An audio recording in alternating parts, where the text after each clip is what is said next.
Hello, friends. Welcome to the Sleep Aliens. Did you know that nearly 80% of those who watch my videos aren't subscribed? If you enjoy the content, I'd truly appreciate it if you hit that subscribe button. It helps a lot. Also, don't forget to leave a like and share your thoughts in the comments. By the way, where are you watching from? Let me know in the comments. Did you notice how everything suddenly fell silent just before something happened? Not a peaceful silence, an ominous silence. A silence that makes your hair stand on end, even when surrounded by nothing but endless fields. The silence Luke Harwell heard that night was exactly like that. The date was August 14th, 2019. Luke remembers this date because it was 2 days before his 43rd birthday, and he had planned to take the day off for the first time in 6 years. He ran a 340-acre cornfield outside Hays, Kansas, in a place where the prairies began to flatten out and you could see weather systems coming from 30 miles away. Luke had been farming that land since his daddy passed in 2003. He knew every inch of those fields, knew which plots drained poorly after rain, knew where the soil ran a little more clay than loam, knew the sound his John Deere 6145M made when it was running right and when something was fixing to go wrong. That night, something went very, very wrong. Luke had headed out around 10:30 p.m. to check the irrigation system on the North 40. It hadn't been running right all week, and he'd finally gotten the replacement part from town that afternoon. He figured he'd swap it out under the tractor's work lights, have it done in an hour, and be back in bed before midnight. The moon was 3/4 full, hanging low and yellow over the fields. Good visibility. The corn was nearly ready for harvest, standing about 7 feet tall and rustling in the warm breeze that came steady from the southwest. Luke had his radio tuned to the country station out of Salina, windows down, just enjoying the night despite the work ahead. He was about half a mile from the house, driving the access road that ran between two of his largest plots, when the tractor's lights flickered. Not a big deal. Maybe a loose connection. Luke reached down to tap the housing like he'd done 100 times before. The lights flickered again. Then they went out completely. The radio died at the same instant. Even the dashboard lights went dark. The engine kept running, though, which was strange. Luke had seen plenty of electrical failures in his years, but never one that killed the lights and radio while leaving the engine going strong.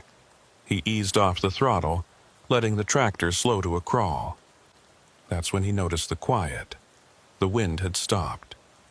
Now, if you've never spent time in the Kansas plains, you might not understand how wrong that is. The wind doesn't stop.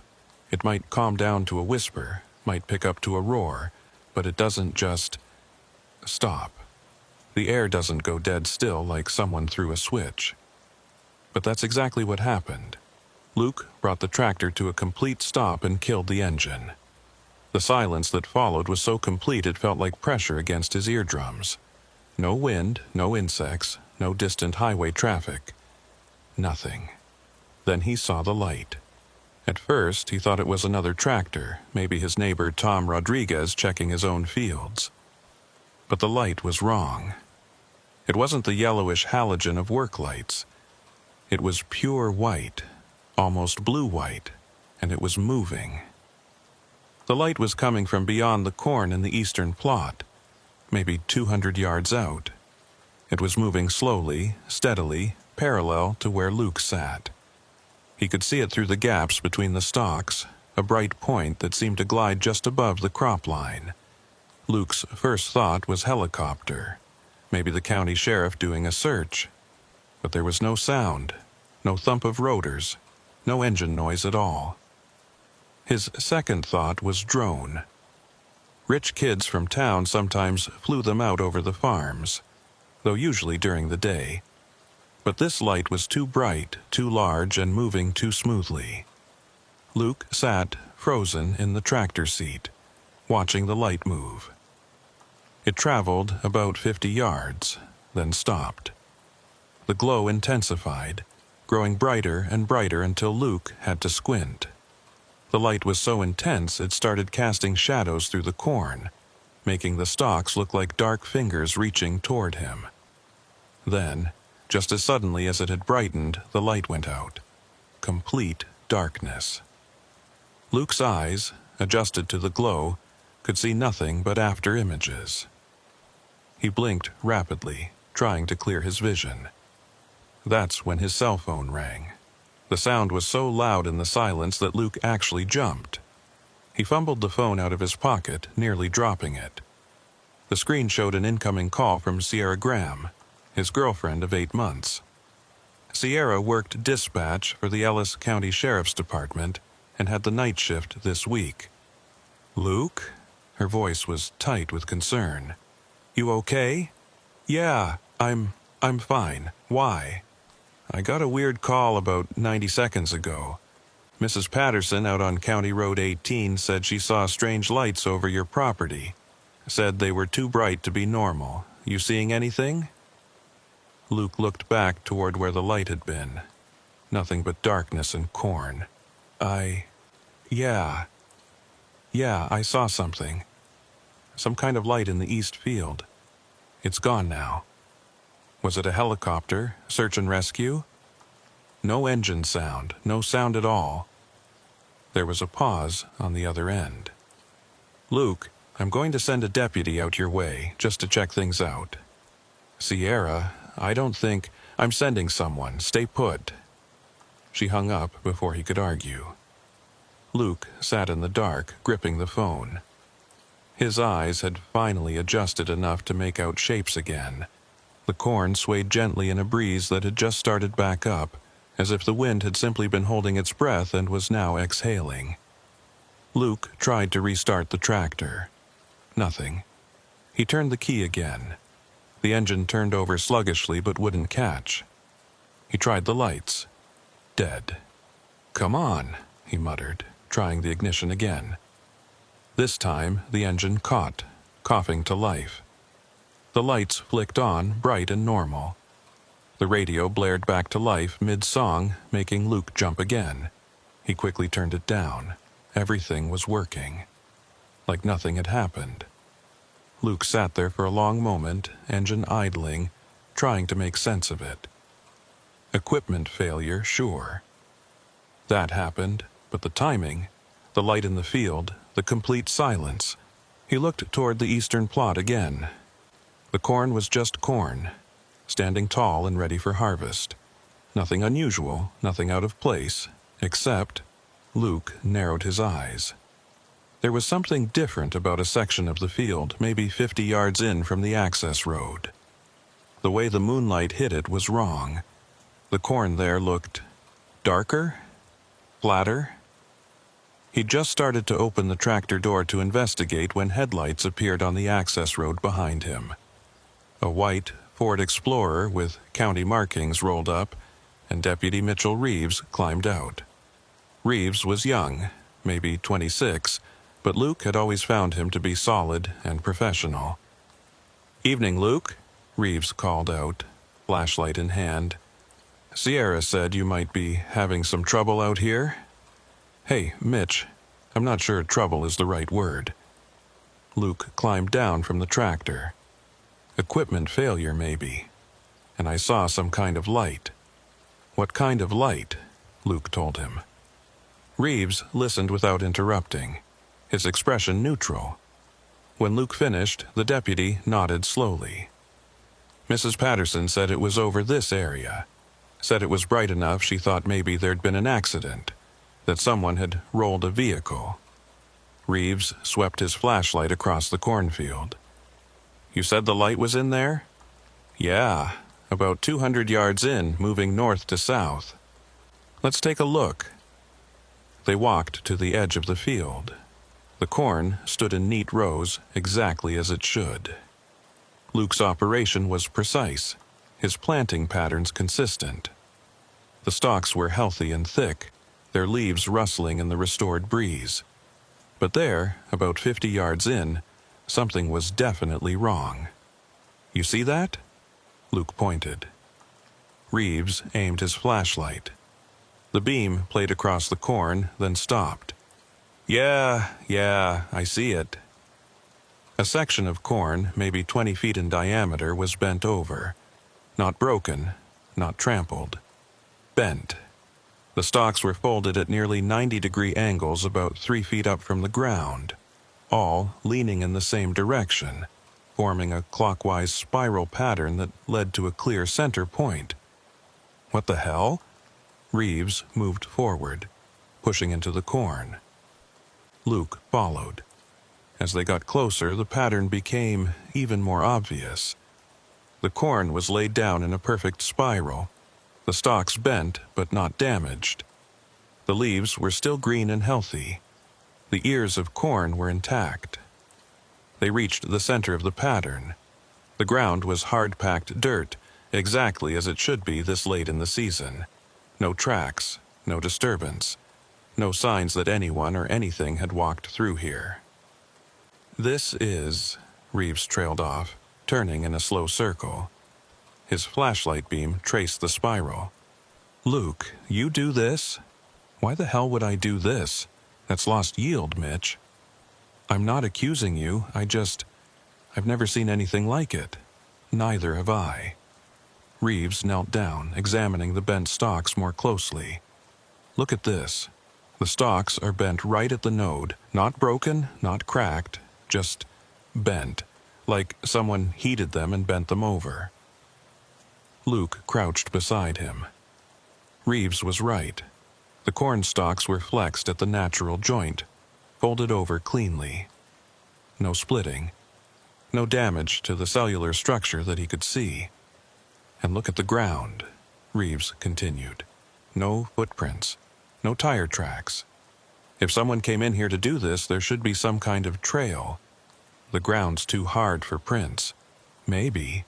But come on, Luke. To bend this much corn, you'd have to walk through here, at least disturb some of the stalks that aren't part of the pattern."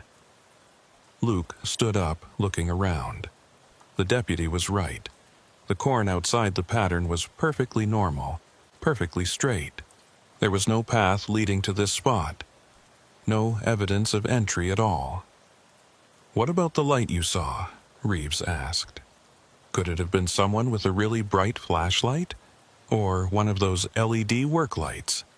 Moving 50 yards in a few seconds, at a steady pace with no sound?" Reeves had no answer for that. They stood there in the center of the spiral, surrounded by bent corn, and said nothing for a long minute. The breeze picked up a bit, causing the stalks to rustle and sway. The sound was normally comforting to Luke, the sound of healthy crops doing well. Tonight it sounded ominous. "I should document this," Reeves finally said. He pulled out his phone and started taking pictures. The camera flash strobed through the corn, making shadows dance. "You think Sierra needs to see this?" Luke asked. "She's going to want to know what we found, but—" Reeves hesitated. "What exactly are we going to tell her we found? Some bent corn and no explanation for it? And the light, don't forget the light." "Right, the light." Reeves took a few more pictures, then turned to Luke. "Look, I'm going to file a report. Unusual incident, unknown cause. That's about all I can do. Unless you want me to call someone else, state police? Maybe someone from K-State who studies crops?" Luke thought about it. The idea of calling in more people, having them tramp through his fields asking questions, treating his farm like some kind of crime scene or science experiment, that didn't sit right. "Let's wait on that," he said. "I'll check the field in daylight, see if there's anything else weird. Maybe there's a simple explanation." Reeves looked doubtful, but nodded.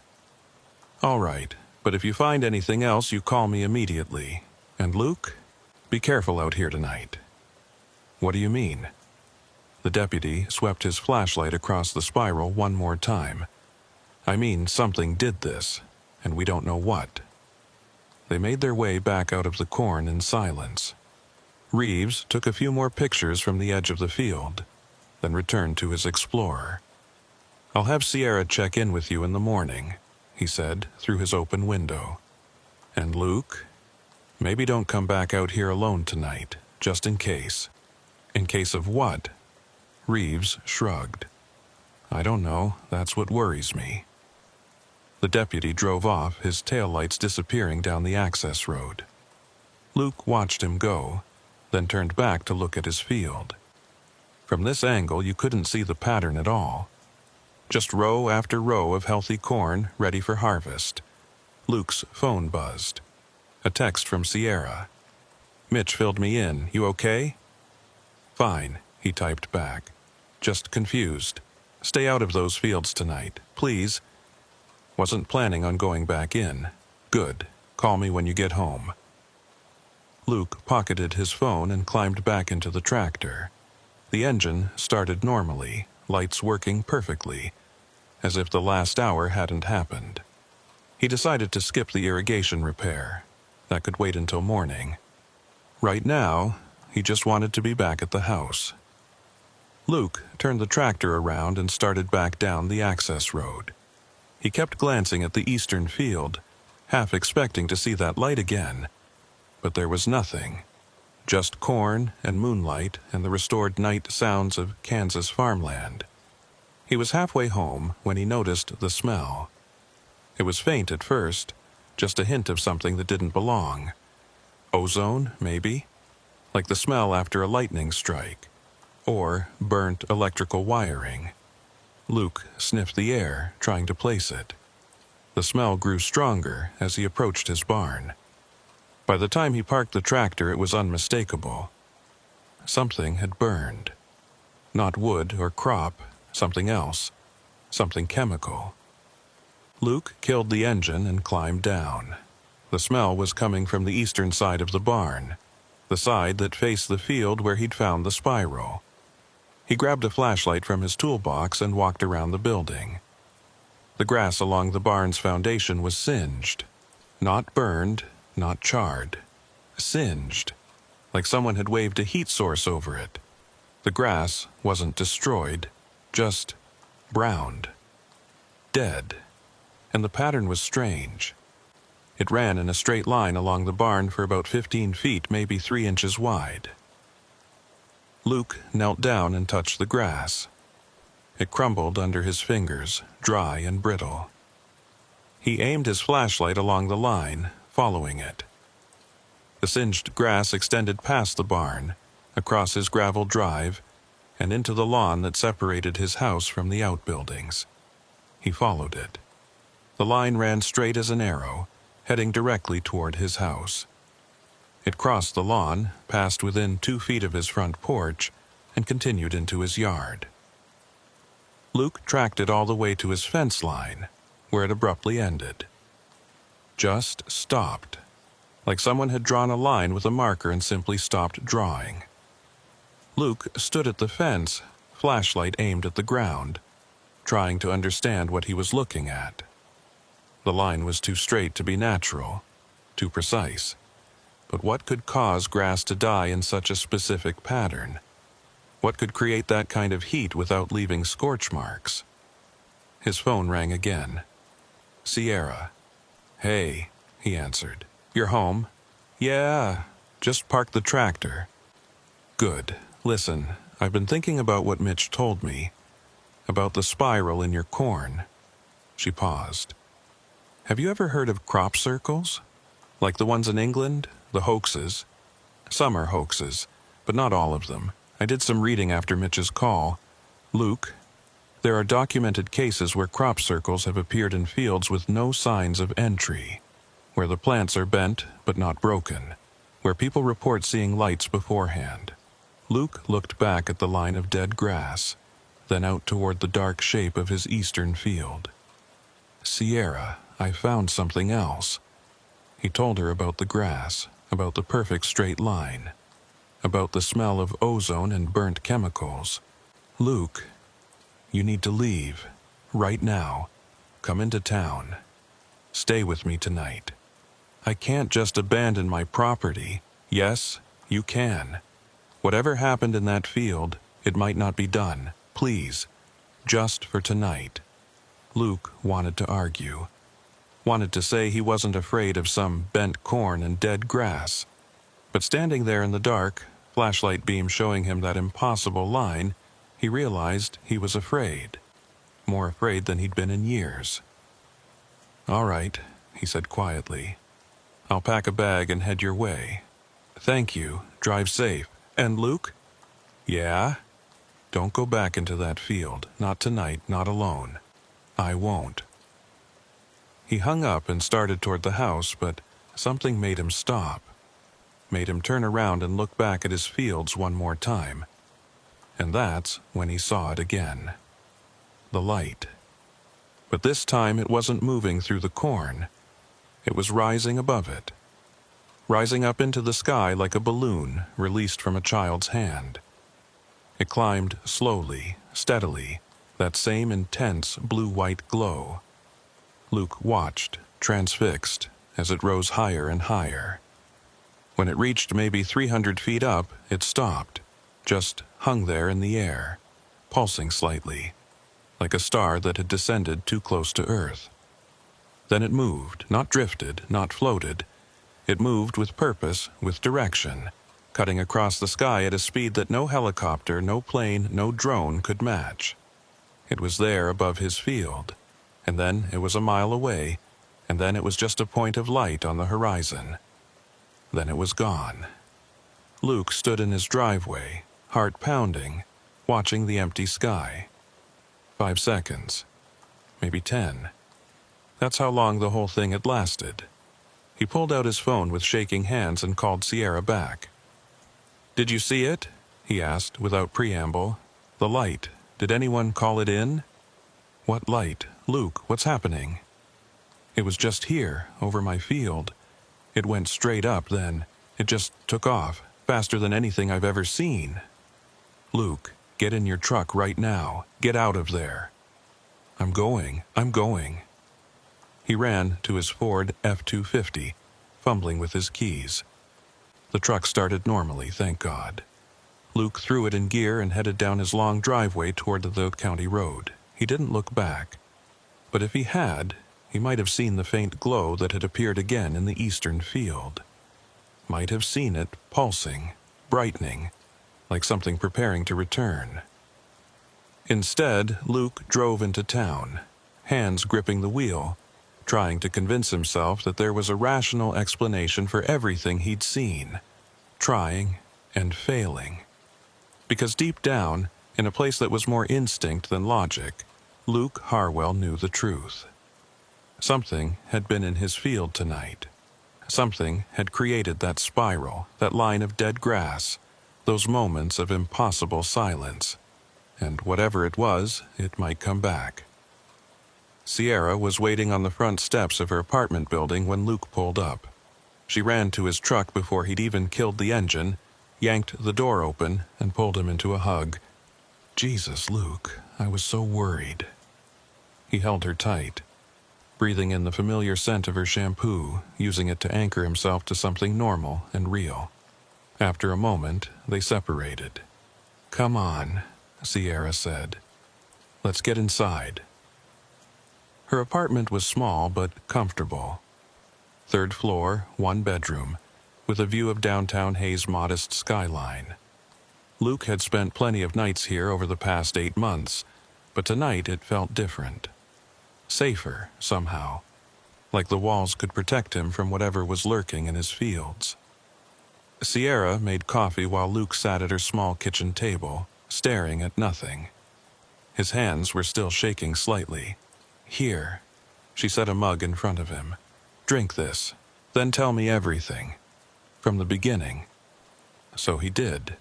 He told her about the tractor dying, about the silence, about the light moving through the corn. He told her about the spiral Mitch had found, about the line of dead grass, about the light rising into the sky and disappearing faster than anything he'd ever seen. Sierra listened without interrupting. When he finished, she was quiet for a long moment. "My mom used to tell me stories," she finally said. about her cousin Roberta. This was back in the 70s up near Norton. Roberta worked at the grain elevator, and one night she was driving home late. She saw lights over a wheat field. Bright lights, moving in ways that didn't make sense. She stopped her car to watch, and the next thing she knew, 3 hours had passed, just gone. She was still sitting in her car on the same road, but it was 3 hours later. 3 hours? She had no memory of what happened, no explanation, but she said she felt different afterwards, like something had changed inside her. She wouldn't talk about it much, but sometimes late at night she'd say things about how we're not alone, about how they've always been here watching. Luke wrapped his hands around the warm mug. You think that's what this is? UFOs? Aliens? I don't know what to think. But Luke, whatever explanation we come up with, it has to account for what you saw. The light moving that fast. The corn bent with no tracks, the dead grass in a perfectly straight line. She reached across the table and took his hand. Something happened in your field tonight, something we can't explain. I should call someone. The Air Force, maybe? Don't they investigate this kind of thing? Project Blue Book shut down in 1969. Officially, the government says they don't investigate UFOs anymore. Officially. Yeah. Sierra squeezed his hand. Get some sleep. In the morning, we'll go back out there together and take another look. Maybe we missed something. Maybe there's an explanation we didn't think of. Luke wanted to believe that. Wanted to think that daylight would make everything clear and reasonable. But he'd seen that light. Seen it move in ways that defied every law of physics he understood. He slept on Sierra's couch that night, or at least tried to. Every time he closed his eyes, he saw that spiral of bent corn, saw that light rising into the sky, saw patterns and possibilities that didn't make sense. At some point near dawn, he finally drifted off. When he woke, it was past 9 a.m. Sierra was already up, dressed in jeans and a work shirt instead of her uniform. She'd called in and taken a personal day. Come on, she said. Let's go look at your field while there's plenty of sunlight. They took Luke's truck. The drive back to his farm felt longer than usual, even though it was only 15 minutes from Sierra's apartment. Luke found himself gripping the wheel tighter as they got closer, his eyes scanning the fields they passed. Everything looked normal. Corn and soybeans, wheat stubble and prairie grass. Tractors working distant fields. A normal August morning in rural Kansas, until they turned onto Luke's property. Oh my God, Sierra whispered. The line of dead grass was more visible in daylight. Much more visible. It cut across Luke's lawn like a scar, that same 3-inch width running in a perfect straight line from the fence toward his house. But that wasn't what made Sierra gasp. There were more lines. 3 of them running parallel to the first, all spaced exactly the same distance apart. Luke hadn't seen them in the dark, but in daylight they were obvious. 4 perfectly straight lines of dead grass, like runway markings, all pointing toward his eastern field. Luke, Sierra said slowly, those weren't there before, right? You would have noticed? I mow this lawn every week. There was nothing. He pulled the truck to a stop and they got out. The grass wasn't just dead, it was ash. When Sierra bent down to touch it, it disintegrated under her fingers, leaving a gray powder. This is radiation, she said suddenly, or intense heat. Something burned this grass down to the cellular level. How do you know that? I took biology in college. This isn't normal decay. This is destruction. They followed the lines to the fence, where they ended just as abruptly as before. Sierra pulled out her phone and started taking pictures. We need to document everything, she said. Every detail, before anyone can say we're making this up. They walked to the barn next, where Luke showed her the original line he'd found last night. More pictures. Then they stood looking out at the eastern field, where somewhere in those rows of corn, a perfect spiral waited. "We need to go back in there," Sierra said. "See if anything's changed." Luke didn't want to. Every instinct told him to stay out of that field, to leave whatever had happened there alone. But Sierra was right. They needed to know. They pushed into the corn, following the same path Mitch had taken last night. The stalks were tall and thick, closing around them.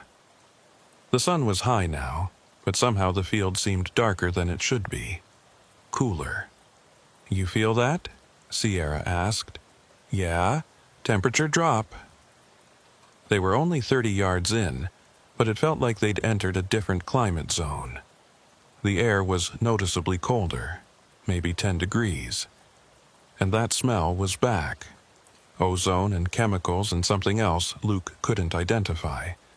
Something organic, almost. They found the spiral. In daylight, it was even more impressive. The pattern was perfect, the bend in the stalk's uniform and precise. 20 feet in diameter, every stalk folded at exactly the same angle, creating a clockwise spiral that drew the eye to the center. "This is impossible," Sierra breathed. "This would take hours to create, and you'd leave tracks. You'd damage some of the plants." She walked around the edge, examining every detail. "Luke, this is beyond anything I've ever seen." They moved to the center.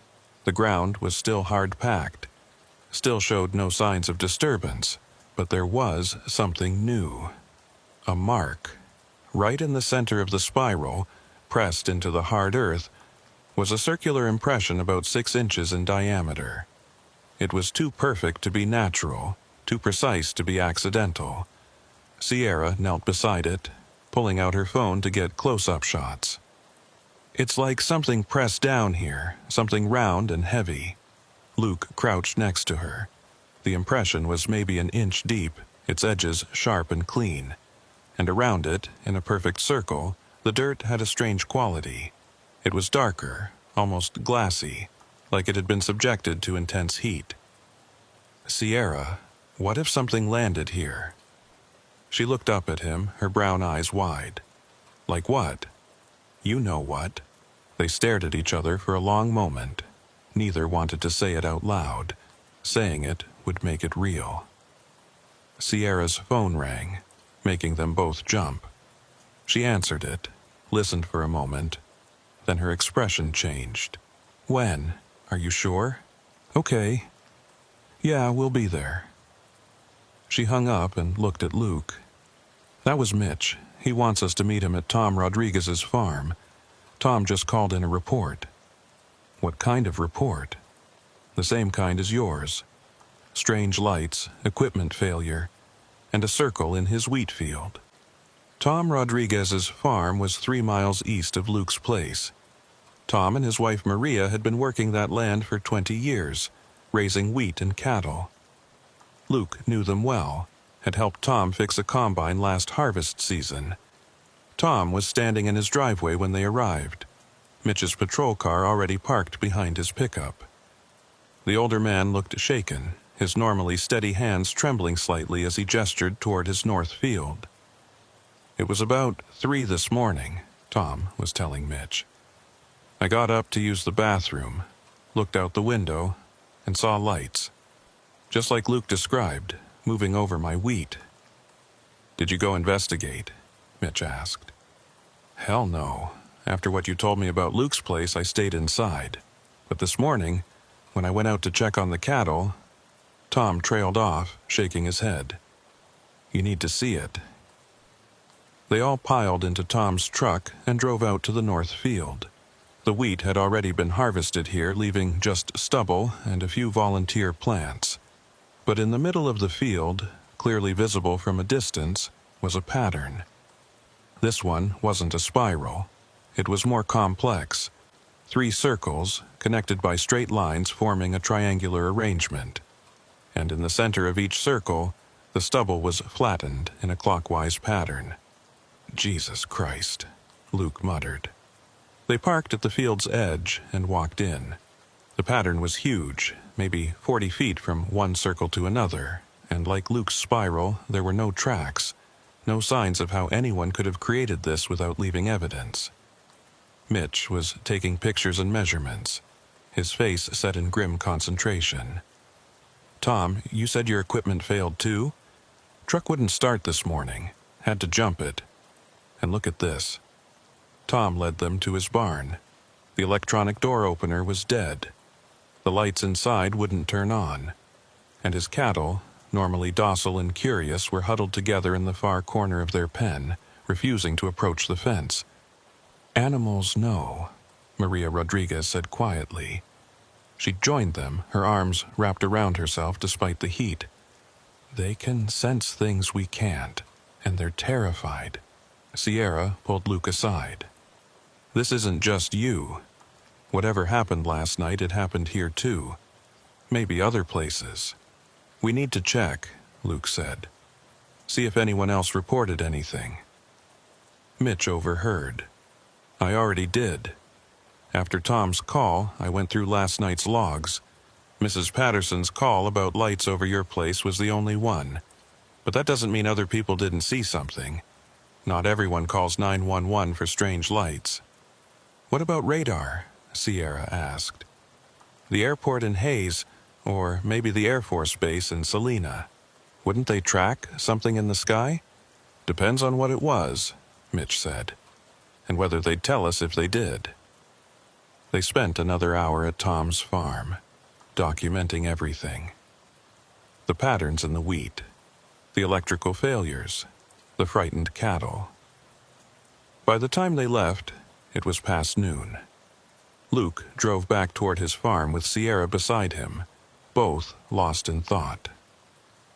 They were almost there when Sierra suddenly grabbed his arm. "Stop the truck." "What?" "Stop, look." Luke hit the brakes and looked where she was pointing. In the field they were passing, another farmer's land. He saw it. Another pattern. This one was in soybeans, a double spiral, two interlocking curves that formed a yin-yang shape. Even from the road, they could see it was perfectly formed, the plants bent but not broken. "How many?" Luke asked quietly.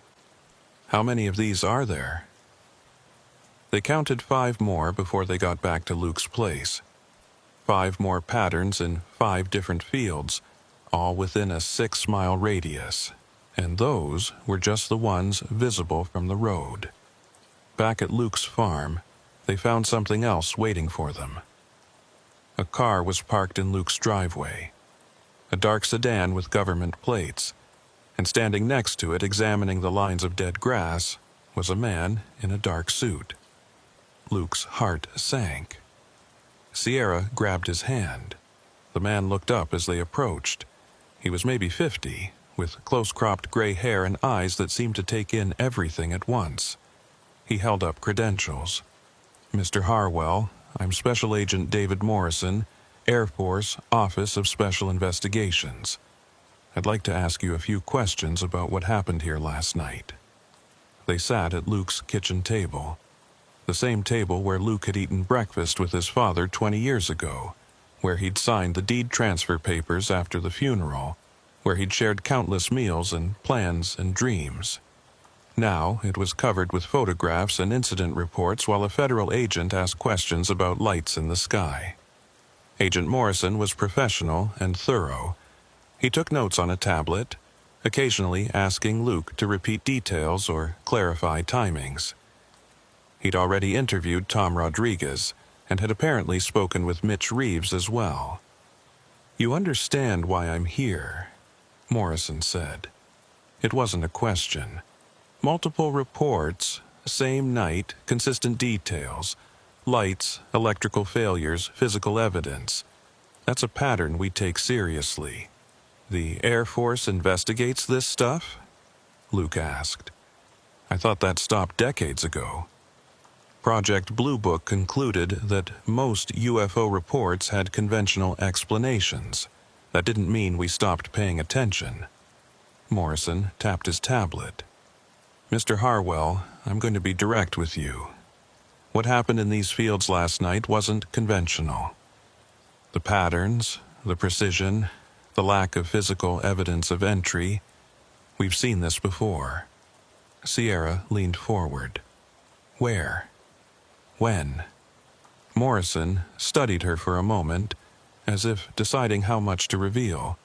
England, Netherlands, Canada, Australia, Germany, all over the world really. Crop formations appearing overnight with no explanation. Most are hoaxes, maybe 90%. But some, he paused, some defy explanation, like yours. What causes them? Luke asked. We don't know. Leading theories include atmospheric phenomena, electromagnetic effects, directed energy beams. Some people believe they're messages. Others think they're navigation markers. Messages from what? Morrison closed his tablet. That's above my pay grade, Mr. Harwell. What I can tell you is this. The patterns in your fields match signatures we've documented elsewhere. The bent but not broken plants, the node alterations, the lack of tracks, the electromagnetic interference with your equipment. All consistent with other verified cases. Verified? Sierra said. So you're admitting these things are real? I'm admitting that something real created them. Whether that something is weather, technology, or, Morrison shrugged. Like I said, above my pay grade. He stood up, collecting his materials. I'm going to send a team out to take samples. Soil, plant material, radiation readings. We'll try to do minimal damage to your crops, Mr. Harwell. In the meantime, I'd advise you to stay out of the affected areas. If there's residual radiation or chemical contamination, you don't want exposure. What about the lights? Luke asked. If they come back? If you see anything unusual, call local law enforcement immediately. They'll contact us. Morrison handed Luke a card. And Mr. Harwell, don't talk to the media about this. The last thing you need is your property overrun with UFO hunters and conspiracy theorists. After Morrison left, Luke and Sierra sat in silence for several minutes. They know something, Sierra finally said. Did you see his face when you described the light? He knew exactly what you were talking about. He's seen it before. Or read about it. Luke, the government doesn't send Air Force investigators for weather phenomena. They sent him because they think this is something else. Like what, aliens? Luke said the word with frustration, almost anger. Sierra, I'm a farmer. I deal with soil and seed and weather. I don't deal with whatever this is. None of us do. But it's happening anyway. Luke's phone rang. He glanced at the screen and groaned. His sister Beth calling from Topeka. He'd texted her last night to let her know he was staying in town, but he hadn't explained why. Hey, Beth. Luke, what the hell is going on? I just got a call from Jenny Morrison. She said her husband Tom found some kind of crop circle in his wheat field, and that you had one too? Is this a joke? News traveled fast in rural Kansas. Luke explained what had happened, leaving out some of the more bizarre details. Beth listened, then said something that surprised him. You need to call Professor Dennis Yates. Who? He teaches at K-State, agricultural sciences, but he also researches crop formations, has for years. Dad knew him, actually. They talked about this stuff sometimes. Dad? Luke sat up straighter. Dad talked about crop circles? Not circles, exactly, but weird things in fields. Dad saw something once, out on the back 40 of the old property. Never talked about it much, but I remember him mentioning it to Mom. He said there were things we didn't understand about the land, about what might be out there. Luke felt something cold settle in his chest. When was this? I was maybe 10, so early 90s. Dad was different after that summer, more watchful. like he was always looking at the sky. After promising to call Beth later, Luke hung up and immediately searched for Dennis Yates online. Sierra read over his shoulder. "He's published papers on crop formations," she said, pointing to the search results. "Real scientific papers, not fringe stuff. Electromagnetic studies, plant analysis, statistical models." Luke found a phone number for the university and called. After navigating through 2 departments and leaving a message, he was surprised when his phone rang 15 minutes later. "Mr. Harwell, this is Dennis Yates. You left a message about formations in your fields." Luke explained everything. Yates listened without interrupting, and when Luke finished, there was a long pause. "I need to come see this," Yates said. "Today, if possible. What you're describing..." "Mr. Harwell, I've been studying this phenomenon for 30 years. If your formations match the patterns you've described, they may be among the most significant documented cases in the continental United States." "Significant how?" "Because they're not hoaxes. Because they demonstrate characteristics that we cannot reproduce with current technology. And because, if the pattern I think you're describing is correct, they may be part of a larger communication." "Communication with who?" Another pause. "I'll explain when I get there. I can be at your farm by 6 p.m. Will that work?" It would have to work. Luke gave him directions and hung up. "Communication," Sierra said softly. "Luke, what if that's what this is? What if something is trying to talk to us?" Before Luke could answer, they heard a vehicle approaching. Looking out the window, they saw a white van with K-State markings pulling into the driveway. Agent Morrison's team had arrived. The next several hours were a blur of activity. Scientists in protective suits took samples from the spiral, from the dead grass lines, from the soil around the impression in the center. They used radiation detectors, electromagnetic field readers, infrared cameras. They were professional and thorough, and they told Luke nothing. By the time they finished, it was nearly 6. Luke was starting to wonder if Professor Yates was coming when a battered Honda Accord pulled up. The man who climbed out was in his 60s with wild gray hair and wire-rimmed glasses. He wore cargo pants and a faded K-State t-shirt, and he carried a weathered backpack that looked like it had seen every corner of Kansas. "Mr. Harwell." He extended a hand. "Dennis Yates, thank you for calling me." They shook, and Luke led him to the eastern field. By now, the path to the spiral was well worn from all the foot traffic. Yates moved through the corn like someone who'd done this 1,000 times, his eyes constantly scanning, taking in details. When they reached the spiral, Yates stopped dead.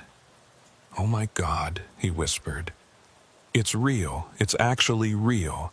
He walked around the formation slowly, reverently, occasionally crouching to examine stalks or take pictures with an old film camera. He spent 15 minutes just observing, saying nothing. Finally, he straightened up and turned to Luke and Sierra. "This is genuine," he said. "No question. Look at the nodes." He pointed to where the stalks bent. "The cell structure is altered at the molecular level. The plants aren't broken, they're changed, heated from the inside, probably by microwave radiation. That's not something hoaxers can do. They can bend plants, sure, but not like this." "What about the pattern itself?" Sierra asked. "Does it mean anything?" Yates pulled out a notebook, flipping through pages of sketches and diagrams. "This spiral is one of the oldest symbols in human culture, found in ancient civilizations all over the world. Represents growth, evolution, the cosmos, but it's also mathematically significant. This spiral follows the Fibonacci sequence. See how each turn increases in proportion." Luke saw it. Once Yates pointed it out, it was obvious. Each ring of the spiral was larger than the last in a specific ratio. This isn't random, Yates continued. This is deliberate design, intelligent design. He looked at Luke seriously. Mr. Harwell, whoever or whatever created this, wanted you to know they understand mathematics, higher mathematics. They're demonstrating knowledge. Why? Luke asked. Why here? Why my field? That's the question, isn't it? Yates stood up, brushing off his pants. Let me show you something. He pulled out a rolled-up map from his backpack and spread it on the ground. It was a detailed map of Kansas, covered with red marks. These are every documented crop formation in Kansas for the last 40 years, Yates said. Most are clustered around high population areas, which suggests hoaxes. But look at this. He traced a line with his finger. The line ran through rural Kansas, through sparsely populated farm country, and it passed directly through Luke's property. There's a pattern, Yates continued. Formations appearing along specific geographical lines. Some researchers believe these lines correspond to underground water sources. Others think they follow electromagnetic anomalies in the Earth's crust. A few believe they're marking something more significant. Like what? Sierra asked. Yates folded up his map. There's a theory, not widely accepted, but growing in credibility, that certain locations on Earth are being marked. Tagged, if you will. Why? We don't know. For future reference? As part of some long-term study? Or as warnings? Warnings of what? That's above my pay grade, Yates said with a slight smile, echoing Agent Morrison's words from earlier. But Mr. Harwell, I can tell you this.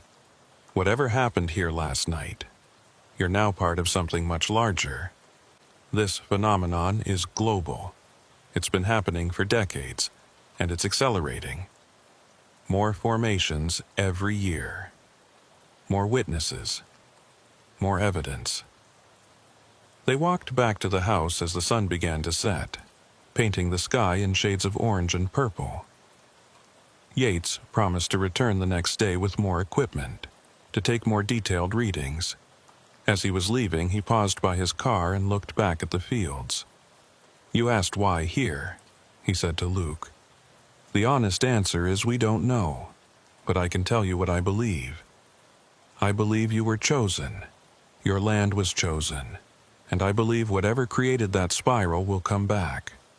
Maybe tomorrow, maybe next month, maybe next year, but they'll come back. What should I do? Luke asked. Document everything. Stay alert, and Mr. Harwell? Yates's expression was grave. Don't be afraid. In all my years studying this, I've never found evidence of hostile intent. Whatever they are, whatever they want, they seem to be trying to communicate, not threaten. After Yates left, Luke and Sierra stood in the driveway as twilight deepened into night. The stars were coming out, more visible here than in town. Luke found himself studying them differently now, wondering which might not be stars at all. You want to stay in town again? Sierra asked. Luke thought about it. About running, about hiding, about letting fear drive him from his own land. About his father, who'd seen something in these fields decades ago and had stayed anyway. No, he said. This is my home. Whatever's happening, I'm not running from it. Then I'm staying too. They went inside together. Luke made dinner while Sierra checked in with the sheriff's department, learning that 2 more formations had been reported in neighboring counties. The phenomenon was spreading, or maybe it had always been there and people were just now talking about it. They ate, watched some TV, tried to pretend everything was normal. Around 11, Sierra fell asleep on the couch. Luke covered her with a blanket, then walked to the back door and looked out at his fields. The moon was bright tonight, nearly full. It painted the corn silver and cast long shadows. Everything looked peaceful, ordinary. But Luke knew better now. He knew those fields held secrets, held evidence of something beyond ordinary understanding. And part of him, the part that was his father's son, the part that had worked this land for decades, wanted to understand. He stepped outside, leaving the door open behind him. The night air was cool and clean, carrying the scent of growing things. Luke walked toward the eastern field, stopping at the edge where corn met grass. "I don't know if you can hear me," he said quietly to the night. "I don't know what you are or what you want, but if you're trying to tell me something, I'm listening." For a long moment, there was only silence and the whisper of wind through corn. Then, softly at first, but growing steadily brighter, a glow appeared deep in the field. Not the intense blue-white of before, but something gentler, warmer, almost golden. Luke's breath caught. He took a step forward, then another. The light pulsed once, twice, like a heartbeat. And Luke understood. Without words, without explanation, he simply understood. This was a greeting, an acknowledgement. They knew he was here, they knew he was listening, and they were saying hello in the only way they could. The light held for maybe 10 seconds, then slowly faded, dimming until it was gone completely. Luke stood there for a long time, looking at the spot where the light had been. He felt different somehow, changed, not in a frightening way, but in a fundamental way, like a door had opened in his mind, showing him a universe larger and stranger than he'd ever imagined. Finally, he turned and walked back to the house. Sierra was still asleep on the couch. Luke settled into his recliner, pulling the spare blanket over himself. He fell asleep watching the stars through the window, and for the first time since this had started, he didn't have nightmares. When morning came, Luke woke to find Sierra already up, coffee made, sitting at the kitchen table with her laptop. "There are hundreds of them," she said without preamble. "I've been searching all morning. Reports from all over Kansas, Nebraska, Oklahoma, all from last night. Luke, this wasn't just us. This was everywhere." Luke looked at her screen. She was right. Social media was flooded with photos and videos. Lights in the sky, crop formations, equipment failures, all from the same night, all across the plains. "Whatever they are," Sierra said quietly, "they're not hiding anymore." Luke's phone buzzed. A text from Tom Rodriguez. "Turn on the news." He did. The local morning news was leading with the story.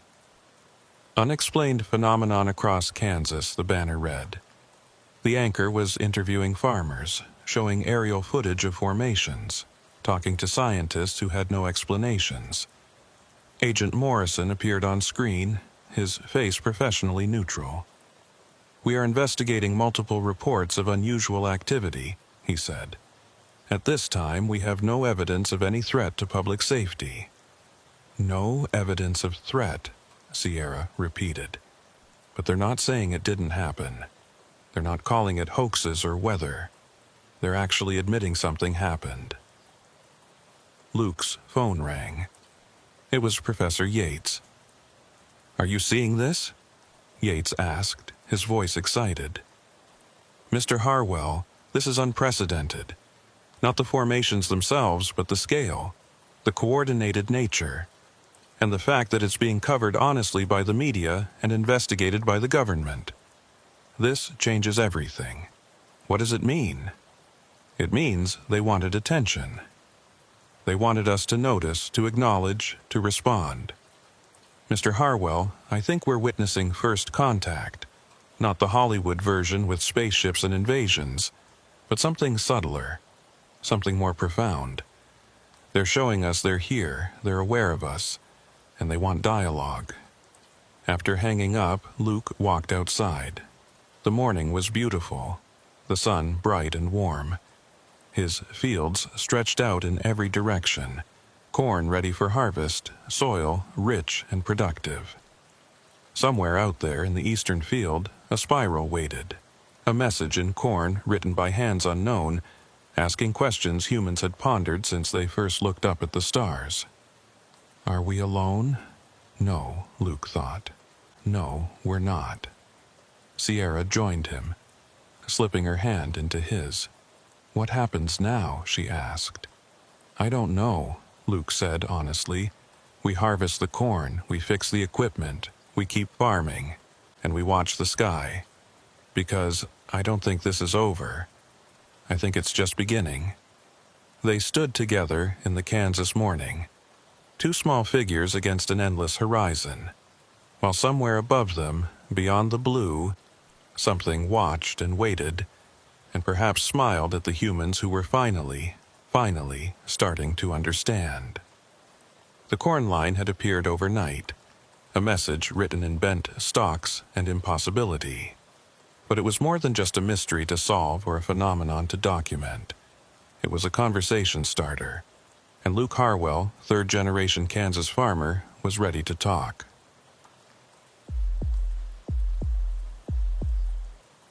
The first sign something was wrong came at 11:47 p.m. on September 3, 2021, when every GPS device within a 15-mile radius of Hays, Kansas, simply stopped working.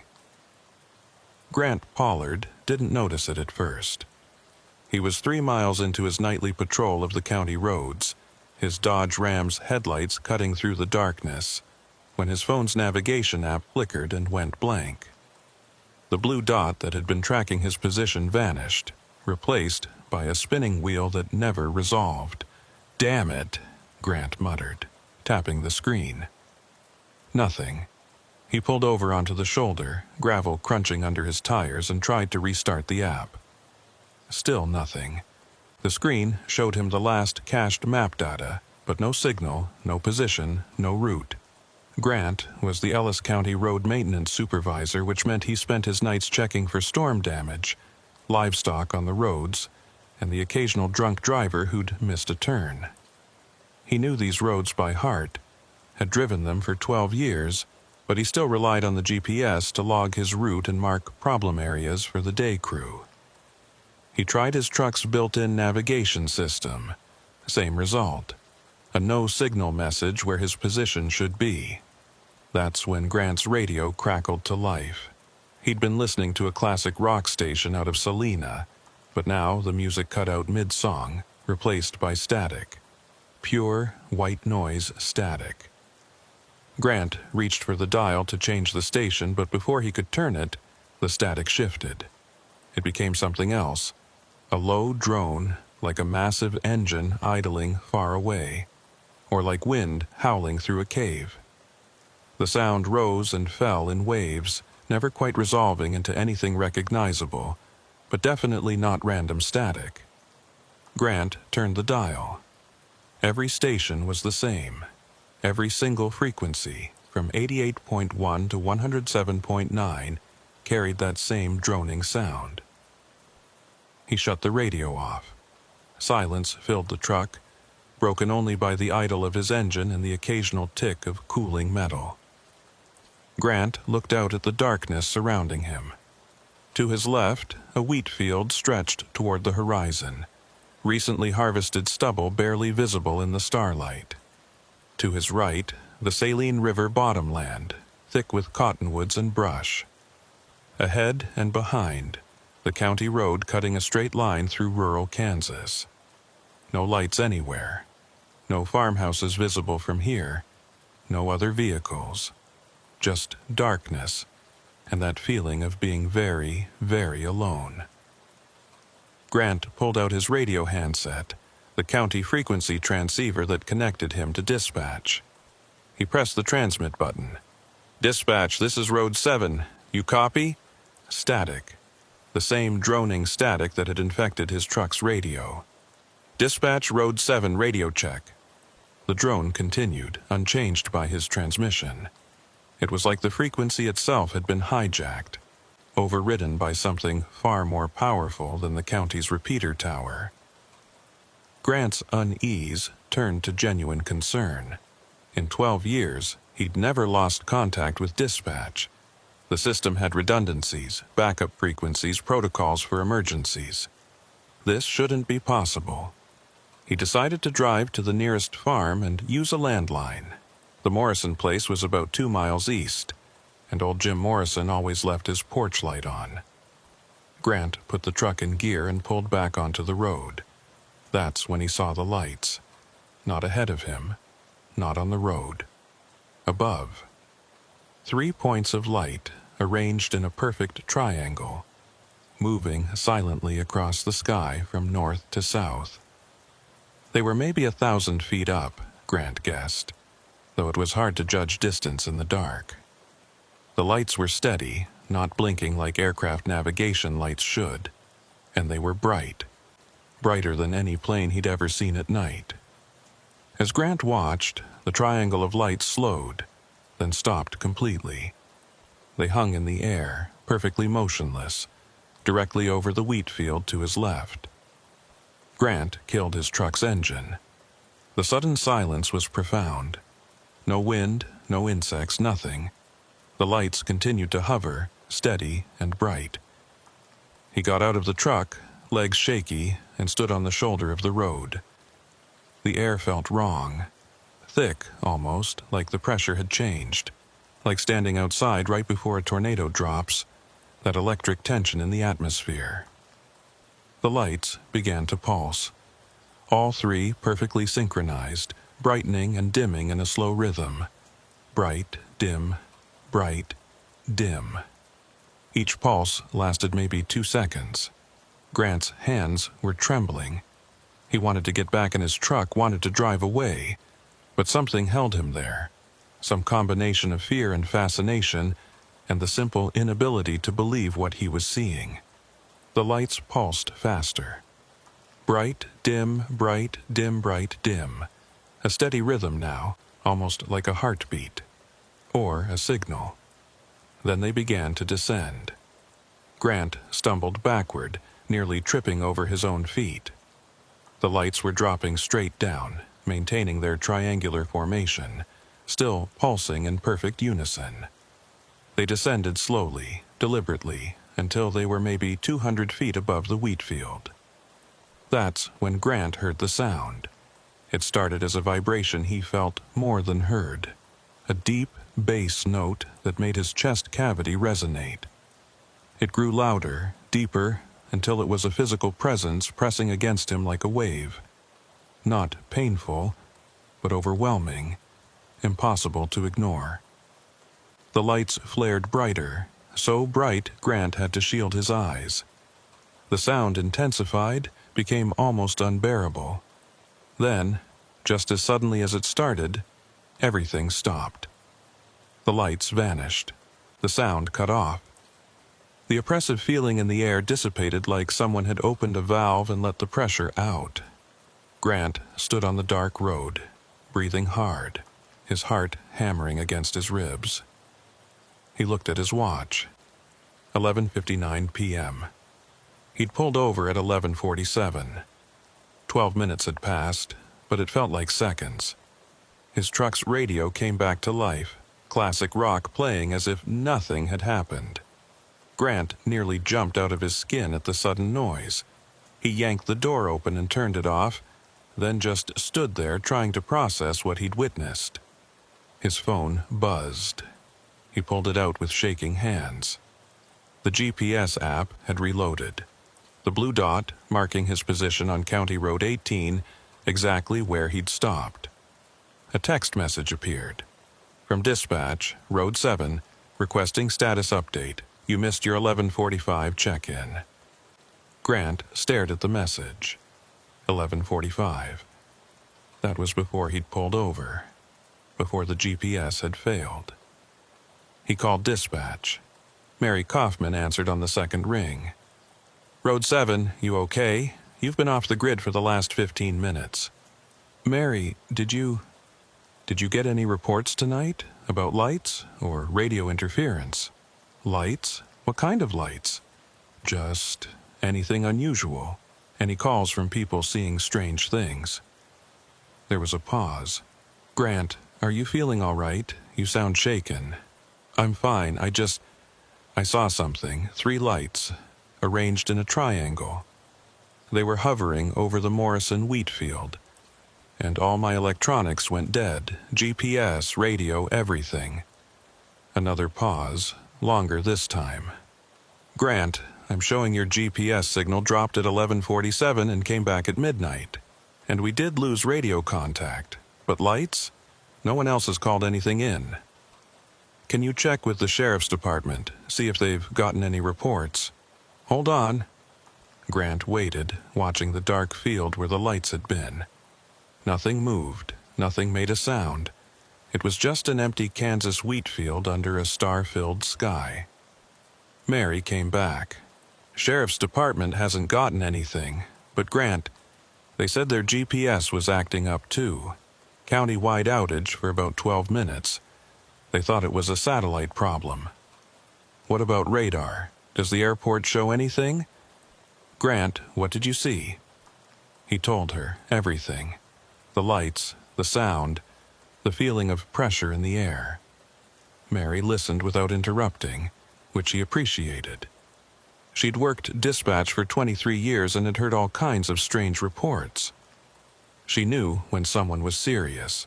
When he finished, she was quiet for a long moment. I'm going to flag this for the supervisor, she finally said. And Grant, maybe you should come back to the yard. Let someone else finish your patrol tonight. No, I'm fine. I'll complete my route. Grant, I'm fine, Mary. I'll check in at the standard intervals. He hung up before she could argue. He wasn't fine, not really, but the idea of driving back, of explaining what he'd seen to a supervisor, of filling out reports and answering questions. He couldn't face that right now. Grant got back in his truck and continued east toward the Morrison farm. He needed to talk to Jim Morrison, needed to know if the old farmer had seen anything. Jim was usually up late, watching old westerns on cable. The Morrison farmhouse appeared around a bend, its porch light a beacon in the darkness. Grant pulled into the long driveway, gravel popping under his tires. The house looked normal. Lights on in the living room, Jim's pickup parked by the barn. Grant knocked on the door. After a moment, Jim opened it, his weathered face creasing in surprise. Grant, everything all right? Hey, Jim, sorry to bother you so late. Can I ask you something? Sure, come on in. Jim's living room was exactly as Grant remembered from previous visits. Comfortable furniture, walls covered with family photos and farm memorabilia, an old console TV playing a John Wayne movie with the sound muted. Jim, did you notice anything strange tonight, around midnight?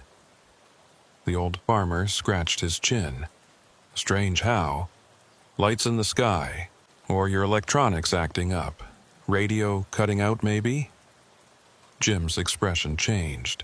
Now that you mention it, my TV went fuzzy for a bit. Cable box reset itself, and my hearing aids went dead for a few minutes, which they've never done before. Had to replace the batteries even though I'd just put new ones in yesterday. He studied Grant. What's going on? Grant told him about the lights. Jim listened, his expression growing more serious. I didn't see anything, Jim said when Grant finished. But I was in here, curtains drawn. If something was out in the field, I wouldn't have noticed. He walked to his window and pulled the curtain aside, looking out at his dark acreage. You think it was some kind of military thing? Drones or something? I don't know what it was. You call the sheriff. Dispatch knows. They're looking into it. Jim nodded slowly. My granddad used to tell stories, about lights in the fields. This was back in the 40s and 50s. He said everyone saw them, but no one talked about it much. Didn't want to be thought crazy. He let the curtain fall back. You want coffee? You look like you could use some. Grant accepted gratefully. They sat at Jim's kitchen table, drinking coffee and not saying much. The normalcy of it helped. The warm mug in his hands, the familiar smell of coffee and old farmhouse, the ticking of the clock on the wall. Grant's phone buzzed. A text from a number he didn't recognize. Grant Pollard? This is Ava Ridley. I'm a journalist with the Hayes Daily News. I heard there was an incident tonight. Would you be willing to talk? Grant stared at the message. How had she gotten his number? How did she already know about what happened? He texted back, "Who gave you my information?" The response came quickly. Source at County Dispatch. I cover unusual events for the paper. I'd like to hear your account firsthand. Grant showed Jim the message. The old farmer shrugged. Up to you, son. But if you're going to tell the story, might as well get it out there properly. Better than having rumors flying around. Grant thought about it. Jim had a point. Small towns ran on gossip, and weird stories traveled fast. If he was going to deal with this, better to control the narrative. He texted back, "Tomorrow morning, 9 a.m., County Road Maintenance Yard. I'll be there. Thank you." Grant finished his coffee and said goodnight to Jim. As he walked back to his truck, he paused and looked up at the sky. Stars stretched from horizon to horizon, more than you could ever see in a city, beautiful and vast and utterly indifferent. Were we alone out here? Grant had never really thought about it before. Now he couldn't stop thinking about it. He completed the rest of his patrol without incident. The GPS worked normally. The radio played classic rock without interruption. The roads were clear and empty, but Grant couldn't shake the feeling that something had changed. That the night had opened up and shown him something he wasn't supposed to see. And that somewhere out there, in the darkness above the Kansas plains, something was watching. Ava Ridley arrived at the County Road Maintenance Yard at 8:45 a.m., 15 minutes early. Grant watched her pull up in a silver Subaru Outback, press credentials visible on the dashboard. She was younger than he'd expected, maybe early 30s, with dark hair pulled back in a practical ponytail and sharp, intelligent eyes that took in everything. "Mr. Pollard, Ava Ridley." She extended her hand. "Thanks for agreeing to meet." They shook. Her grip was firm, professional. "Call me Grant. You want to talk out here or inside?" "Inside would be good. I want to record the interview if that's okay." They settled in the break room, a small space with a coffee maker, a scarred table, and chairs that had seen better days. Ava set up a digital recorder and pulled out a notebook. "So," she began, "tell me what happened last night. Start from the beginning." Grant told her everything. The GPS failure, the radio static, the lights in their perfect triangle formation, the sound that felt like it could shake him apart, the way everything just vanished, as if it had never been there. Ava took notes while the recorder ran, occasionally asking clarifying questions. She didn't interrupt, didn't express skepticism, just listened and wrote. "And dispatch confirmed the GPS outage?" she asked when he finished. 12-minute county-wide failure, from 11:47 to midnight. "What about other witnesses? Anyone else see the lights?" "Not that I know of, but it was late, and that's a pretty remote area. Jim Morrison's farm is the closest occupied structure, and he was inside." Ava tapped her pen against her notebook. "Grant, can I be straight with you? Please. You're not the first person to report something like this. I've been covering stories like yours for 3 years now, ever since I moved to Kansas from Colorado. UFO sightings, unexplained phenomena, equipment failures. The paper usually buries my articles in the back pages, but I keep digging because the pattern is real, and it's getting more frequent." Grant leaned forward. "What pattern?" "Clusters of sightings, always in rural areas, always involving electronic interference. GPS failures, radio disruptions, electrical problems, and almost always at night." She flipped through her notebook. In the last 6 months, I've documented 15 similar incidents within a 50-mile radius of Hayes. None made the main news. People don't want to be ridiculed, so they don't report. Or if they do report, it gets dismissed. 15? Grant felt a chill. Why haven't I heard about this? Because no one's connecting the dots. Each incident is treated as isolated. Equipment malfunction, misidentified aircraft, weather phenomena. But when you plot them on a map, she pulled out her phone and showed him a Google Maps screenshot with red pins scattered across rural Kansas. Look at the distribution. Look at the timing. Grant studied the map. The pins formed a rough circular pattern, centered somewhere northwest of Hayes, and the dates Ava had noted showed increasing frequency. 1 sighting in March, 2 in April, 3 in May. The numbers kept climbing. "What's at the center?" Grant asked, pointing to the approximate middle of the circle. "That's the interesting part. Nothing. Just farmland, and an old Cold War-era radio relay station that's been decommissioned since the 80s. Could that be relevant? Some kind of military thing?" "Maybe, but military exercises are announced. They don't cause civilian GPS failures." Ava put her phone away. "Grant, I know this sounds crazy. Trust me, I know. But something is happening here, something systematic, and I think your sighting last night is part of it." Before Grant could respond, his phone rang. Mary from dispatch. "Grant, I need you to come into the office. The supervisor wants to talk to you about last night's report." "On my way." He hung up and looked at Ava. "I've got to go, but if you want to keep digging into this, I'll help however I can." "Can I reach out if I have more questions?" "Yeah. And Ava, if you find anything, let me know." They exchanged numbers. As Ava was packing up her recording equipment, Grant's phone buzzed with a text from Jim Morrison. "Turn on your radio. AM 1520. Something weird." Grant frowned. AM 1520 was the local emergency broadcast frequency, rarely used except for weather alerts.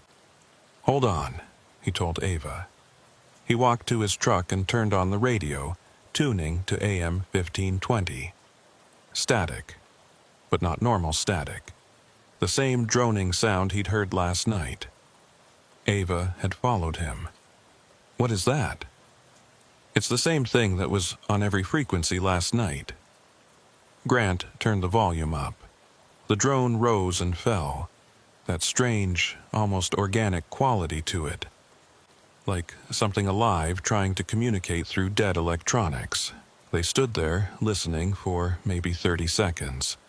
The drone continued, unchanging. Then, very faintly, beneath the drone, Grant heard something else. "Wait," he said, turning the volume higher. "You hear that?" Ava leaned closer to the speaker. "Hear what?" "There's something in the static. Something..." It was subtle, easy to miss.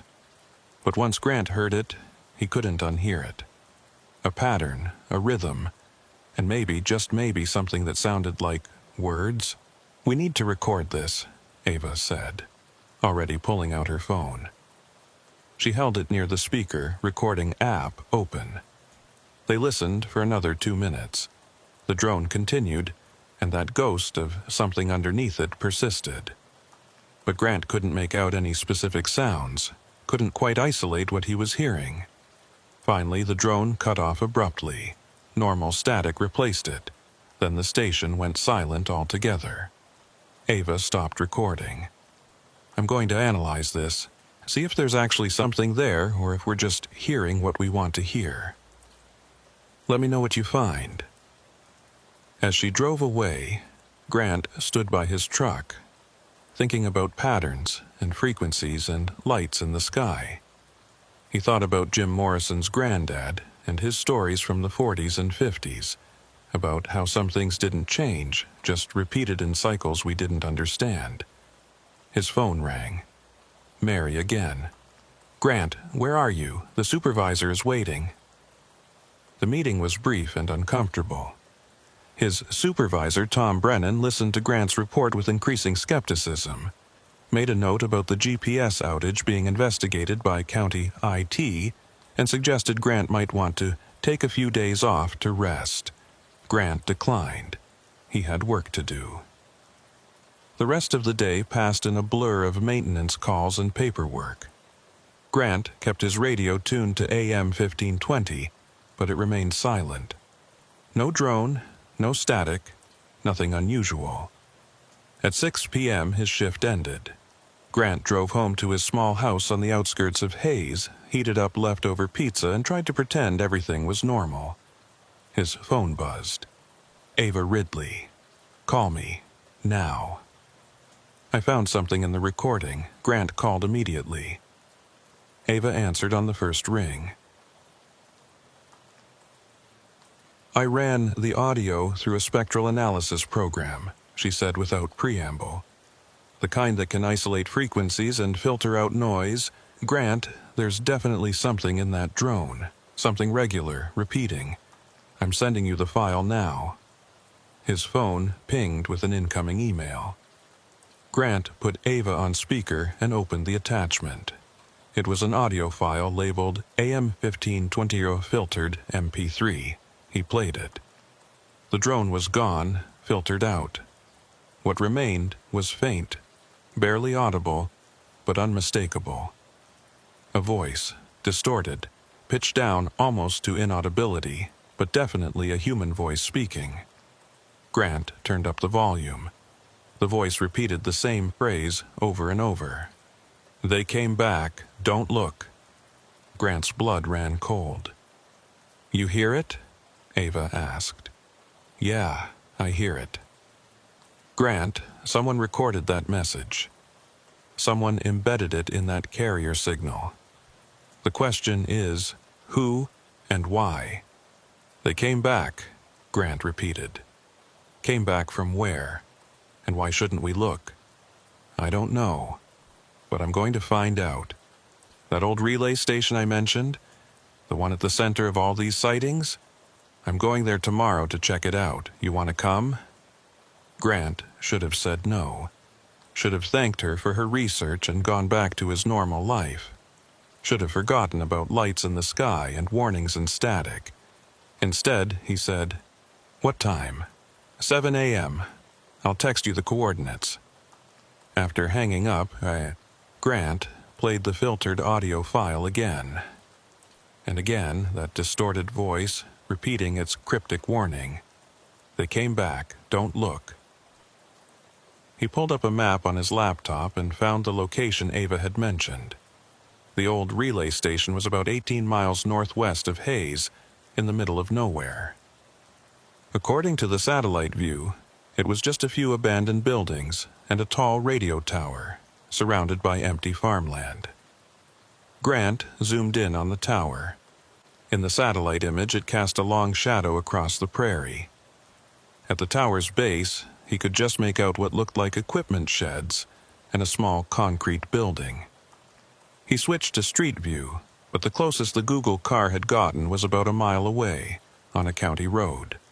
From that distance, the tower was barely visible above the rolling hills. Grant grabbed a beer from his fridge and sat on his back porch, watching the sun set over the Kansas plains. The sky turned orange, then purple, then deep blue. Stars began to appear. He thought about last night, about those 3 lights in their perfect triangle, about the sound that had resonated in his chest, about the way everything had stopped, gone silent, as if the whole world was holding its breath. They came back. Came back from where? Space? Another dimension? The past? And don't look at what? Grant finished his beer and went inside. He tried to watch TV but couldn't focus. Tried to read but couldn't concentrate. Finally, around 11 p.m., he gave up and went to bed. He lay in the darkness, staring at his ceiling, thinking about tomorrow. about driving out to an abandoned Cold War facility with a journalist he barely knew, looking for what? Answers? Explanations. His phone buzzed on the nightstand. A text from an unknown number. Stop asking questions. Grant sat up, heart suddenly racing. He called the number back. It rang once, then disconnected. He tried again. Same result. He texted, "Who is this?" No response. Grant got out of bed and checked his doors and windows. Everything was locked. He turned on the outside lights, flooding his small yard with LED brightness. Nothing moved out there. No cars on the street. No shadows where they shouldn't be. Just his imagination and a vague threat from an anonymous number. Grant didn't sleep much that night. When his alarm went off at 6 a.m., he was already awake. He showered, dressed, and made coffee. At 6:45, another text came in, this time from Ava. "Meet at the truck stop on Highway 40. We'll convoy out together." Grant texted back his agreement, grabbed his jacket, and headed out. The morning was clear and cold, that crisp September weather when summer finally gives way to autumn. Grant's breath fogged in the air as he walked to his truck. The streets were quiet, most of Hayes still asleep. He arrived at the truck stop first. A few semi-trailers were parked in the lot, their drivers probably inside having breakfast. Grant pulled into a spot near the entrance and waited. Ava arrived 10 minutes later. She parked next to him and gestured for him to follow. They got onto Highway 40 heading northwest, leaving Hayes behind. The landscape opened up, becoming more and more remote. Wheat fields and pasture land, interrupted occasionally by small stands of trees or abandoned homesteads. The road was straight and empty. After about 15 miles, Ava's brake lights flashed. She slowed and turned onto a dirt road that barely qualified as a road at all, more like 2 tire tracks through the grass. Grant followed, his truck bouncing over ruts and rocks. They drove for another 3 miles, climbing gradually. The radio tower appeared on the horizon, a skeletal spire reaching into the pale morning sky. As they got closer, Grant could see the facility more clearly. A concrete bunker-style building, maybe 30 by 40 feet, 2 smaller equipment sheds, their metal walls rusted and peeling, and the tower itself, at least 200 feet tall, topped with the microwave relay dishes that hadn't transmitted in decades. A fence surrounded the compound, chain link topped with barbed wire, but the gate was open, hanging from a single hinge. Ava parked outside the fence. Grant pulled up beside her. They got out and met at the gate. "You sure about this?" Grant asked. "This is technically trespassing. It's abandoned federal property. No one's going to care." Ava pulled out her camera. "Come on." They walked through the gate. Up close, the facility looked even more decrepit. Weeds grew through cracks in the concrete. The equipment shed doors were missing. Graffiti covered some of the walls, but the tower looked maintained. The metal wasn't rusted. The bolts weren't corroded. And at its base, a heavy steel door was secured with a modern padlock. "That's new," Ava said, photographing the lock. "Why would someone secure an abandoned tower? Maybe it's not as abandoned as we thought." They circled the main building. Most of the windows were broken, but one had been recently covered with plywood. Fresh plywood, from what Grant could tell, not weathered or faded. Ava tried the main door. Locked. "We're not breaking in," Grant said. "I'm not suggesting we break in. I'm suggesting we look around a little more." Behind the main building, they found tire tracks, fresh ones, in the dirt and weeds. Someone had driven a vehicle back here recently. Following the tracks, they came to a concrete pad with a steel hatch set into it. The hatch had a wheel lock, like a submarine door. and there was a small indicator light next to it, glowing faint red. Powered. This facility was definitely not abandoned. "Ava," Grant said quietly, "we need to leave. Now." She was photographing the hatch. Just a few more. The hatch wheel began to turn. They ran. Grant grabbed Ava's arm and pulled her toward their vehicles. Behind them, he heard the hatch clang open, heard boots on concrete. "Hey, stop!" They didn't stop. They reached the gate, sprinted through it, dove into their trucks. Grant started his engine, threw it in gear, and floored it down the dirt road, Ava right behind him. In his rear-view mirror, he saw two figures emerge from the facility, men in dark uniforms. One raised something to his face. Binoculars, maybe, or a radio. Grant didn't slow down until they hit the paved county road. Ava pulled alongside him, gesturing frantically. Grant rolled down his window. "Follow me," she shouted. "Not back to town. They might follow."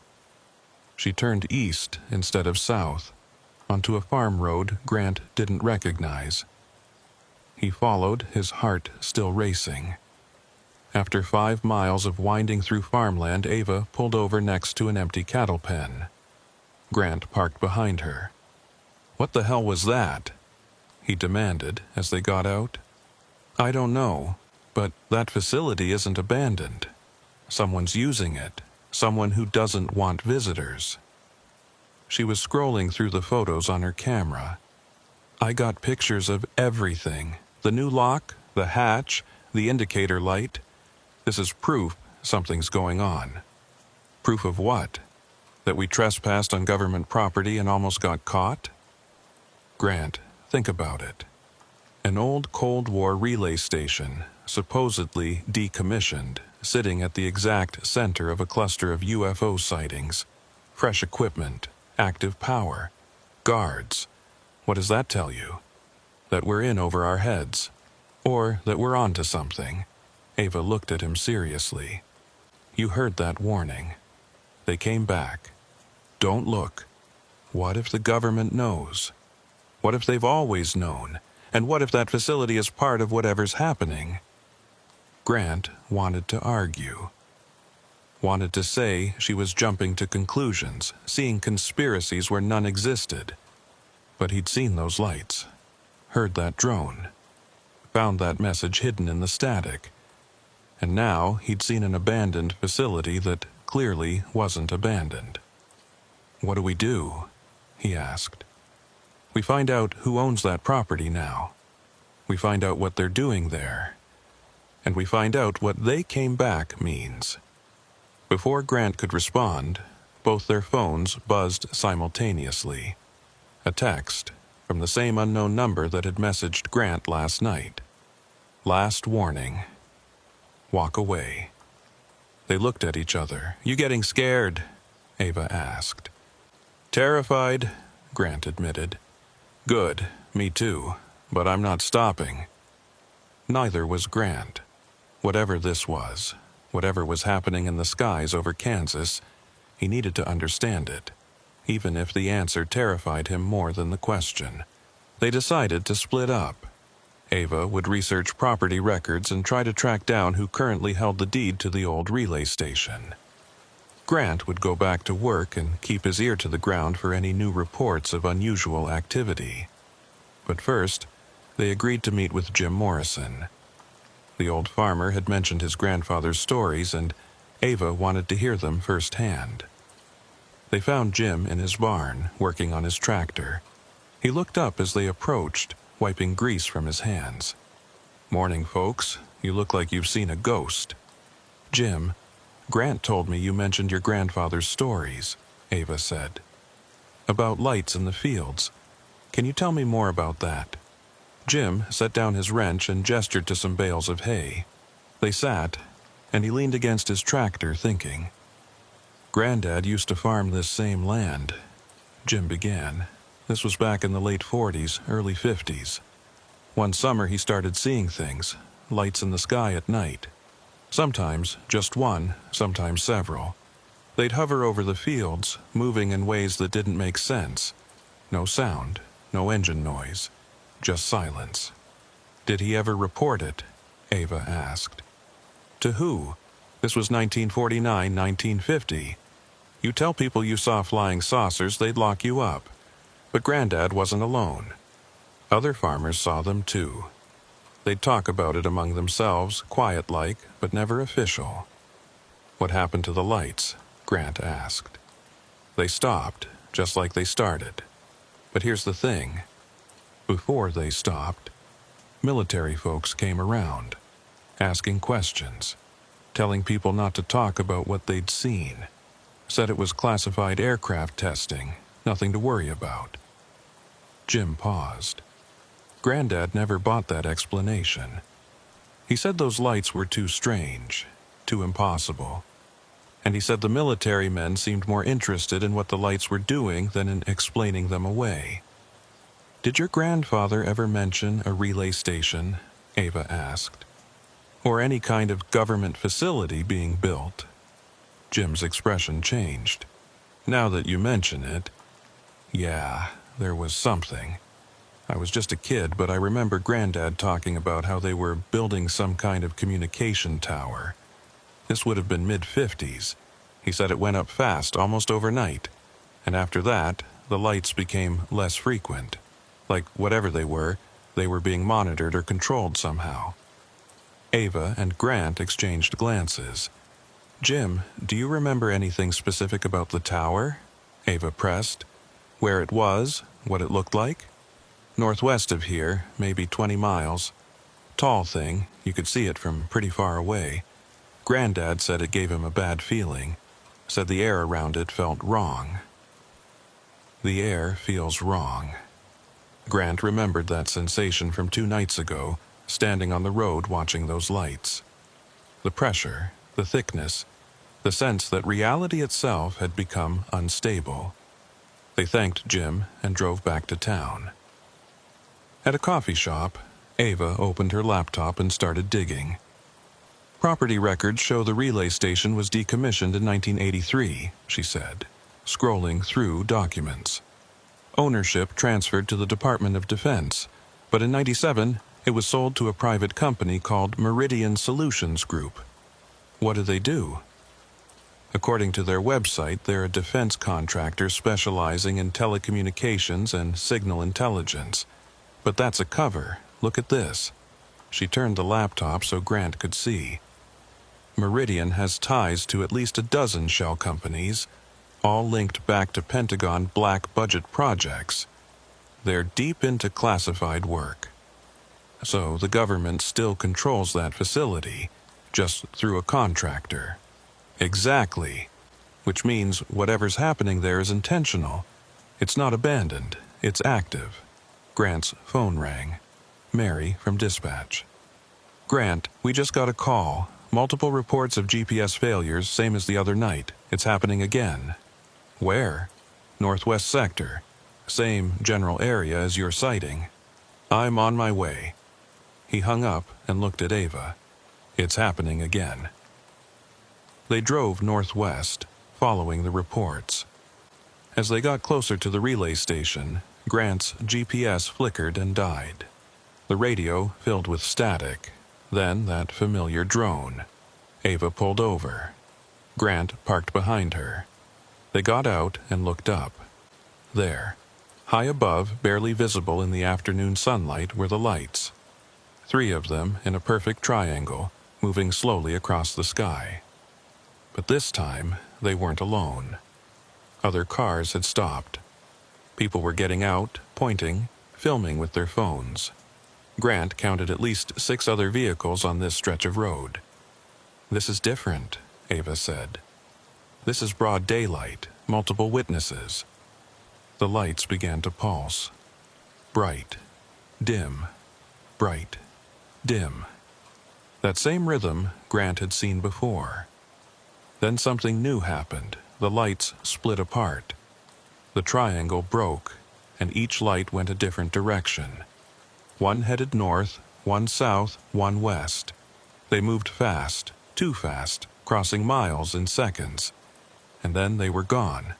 The drone on the radio cut off. GPS signals returned. It was over. But everyone on that road had seen it. Grant looked around at the other witnesses. Farmers, truckers, a family in an SUV. They all stood there, stunned, staring at the empty sky. Ava was already interviewing them, recording their statements. Grant walked to a young couple who were still filming. "Did you get it?" he asked. "Did you record the lights?" The man nodded, reviewing his footage. "Yeah, I got it. Look." Grant watched the video. The lights were clear and unmistakable. Bright points moving in ways no aircraft could match, then splitting apart at impossible speeds. "Send me that," Grant said. "Please. This is important." The man hesitated, then nodded.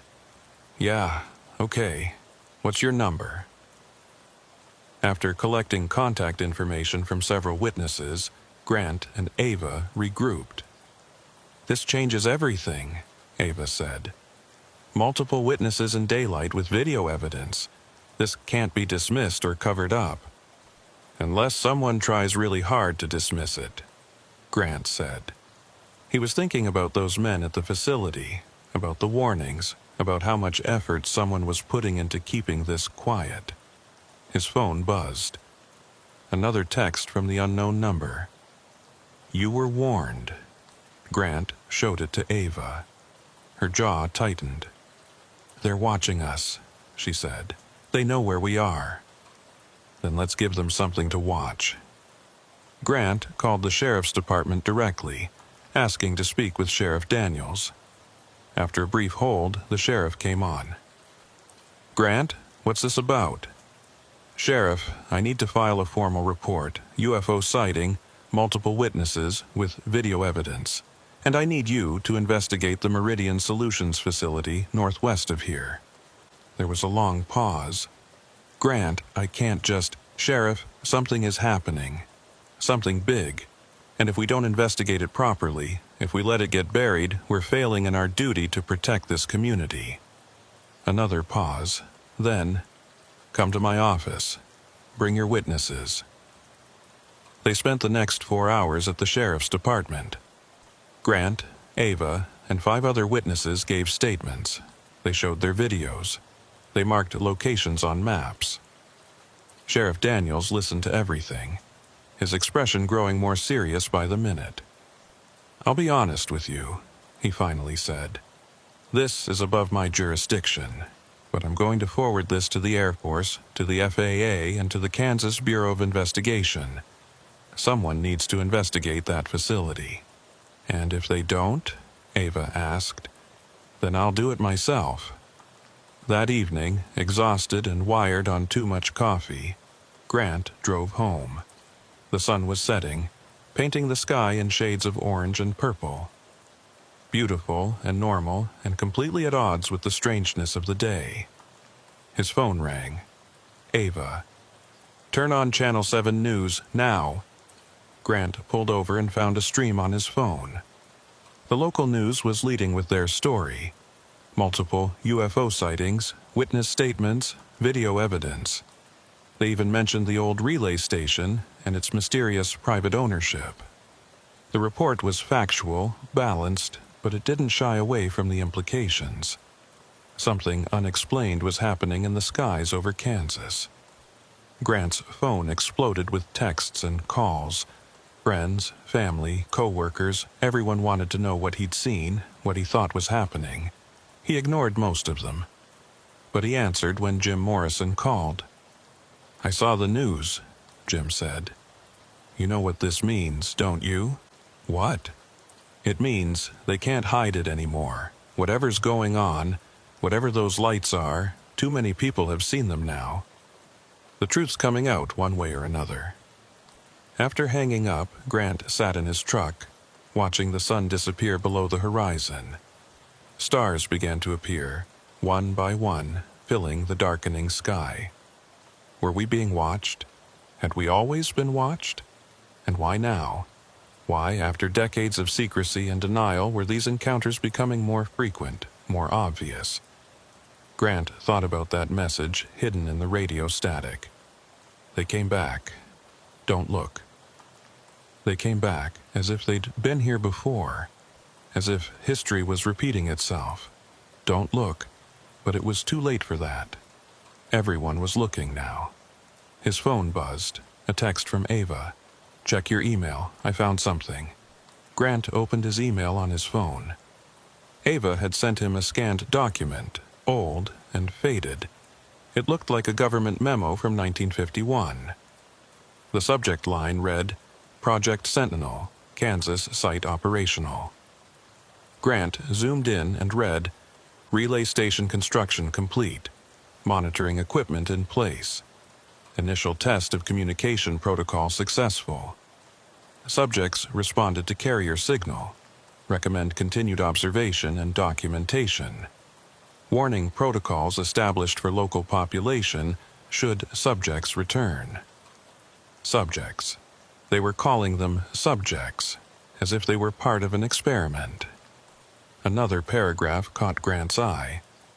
If subjects return to previous visitation sites, local population must be warned not to engage or maintain visual contact. Direct observation appears to trigger increased activity. Protocol: embed warning in standard emergency broadcast frequency using coded message. Grant's hands were shaking. They'd known. The government had known since at least 1951. And they'd set up that relay station not to communicate with these visitors but to warn people away from them. They came back. Don't look. It was a warning that had been broadcast for 70 years. A warning most people would never hear, because most people didn't listen to emergency frequencies. But it was there, embedded in the system, waiting. Grant called Ava. You found it too, she said as soon as she answered. Project Sentinel. It's been active this whole time, Grant. For 70 years they've been monitoring these visitors, warning people off, keeping it all classified. But why? If these things aren't hostile, if they're just observing us or whatever they're doing, why hide it? Because they don't understand it. Because admitting it would mean admitting how little control we actually have. Because it would change everything. Grant looked up at the stars again. How many of those points of light were just stars, and how many were something else? What do we do now? He asked. We keep digging, we keep asking questions, and we don't let them bury this. Over the next week, the story grew. News outlets picked it up. Other witnesses came forward with their own stories, some recent, some decades old. The dam had broken, and the flood of testimony was impossible to contain. The Air Force announced an investigation. The FAA said they were reviewing radar data. Meridian Solutions released a statement denying any involvement in unusual activities. But the evidence kept mounting. Videos, photographs, witness statements. GPS logs showing system-wide failures. Audio recordings of that strange drone on multiple frequencies. Grant gave interview after interview, always careful with his words, always sticking to what he'd actually seen. He became a reluctant spokesperson for something he still didn't fully understand. 3 weeks after that first sighting, Grant got a call from an unknown number. Against his better judgment, he answered. Mr. Pollard, my name is Dr. Elena Santos. I'm a physicist at MIT, specializing in electromagnetic phenomena. I've been following your story, and I'd like to meet with you. They met at a diner in Hayes. Dr. Santos was a small woman in her 50s with gray-streaked hair and intense eyes. She carried a worn leather briefcase. I'm going to be direct with you, she said, after they'd ordered coffee. What you witnessed wasn't extraterrestrial. Grant felt simultaneously relieved and disappointed. Then what was it?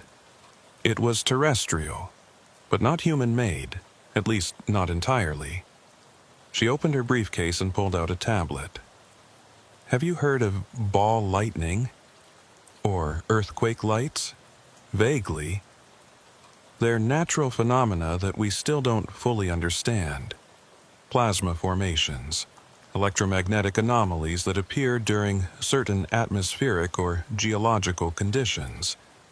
They can move in ways that seem impossible, can cause electronic interference, can even appear to be controlled or intelligent. You think that's what I saw? Partially. But here's where it gets interesting. She showed him data on her tablet.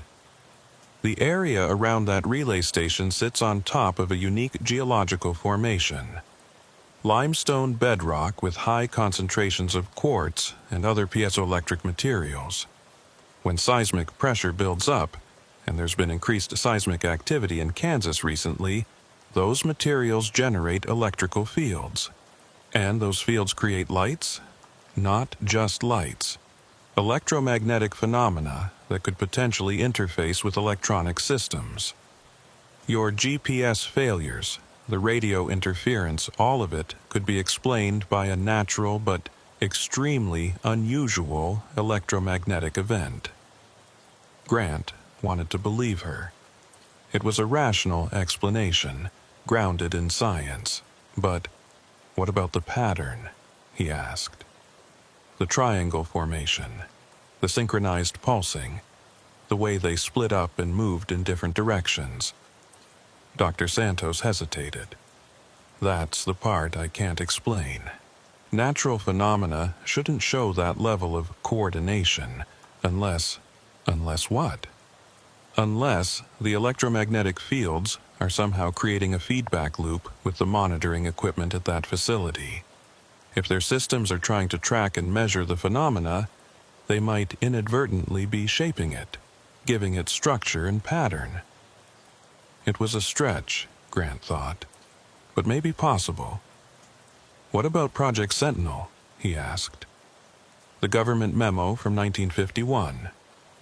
That's government bureaucracy dealing with something they don't understand. They saw unusual phenomena. They built a monitoring station.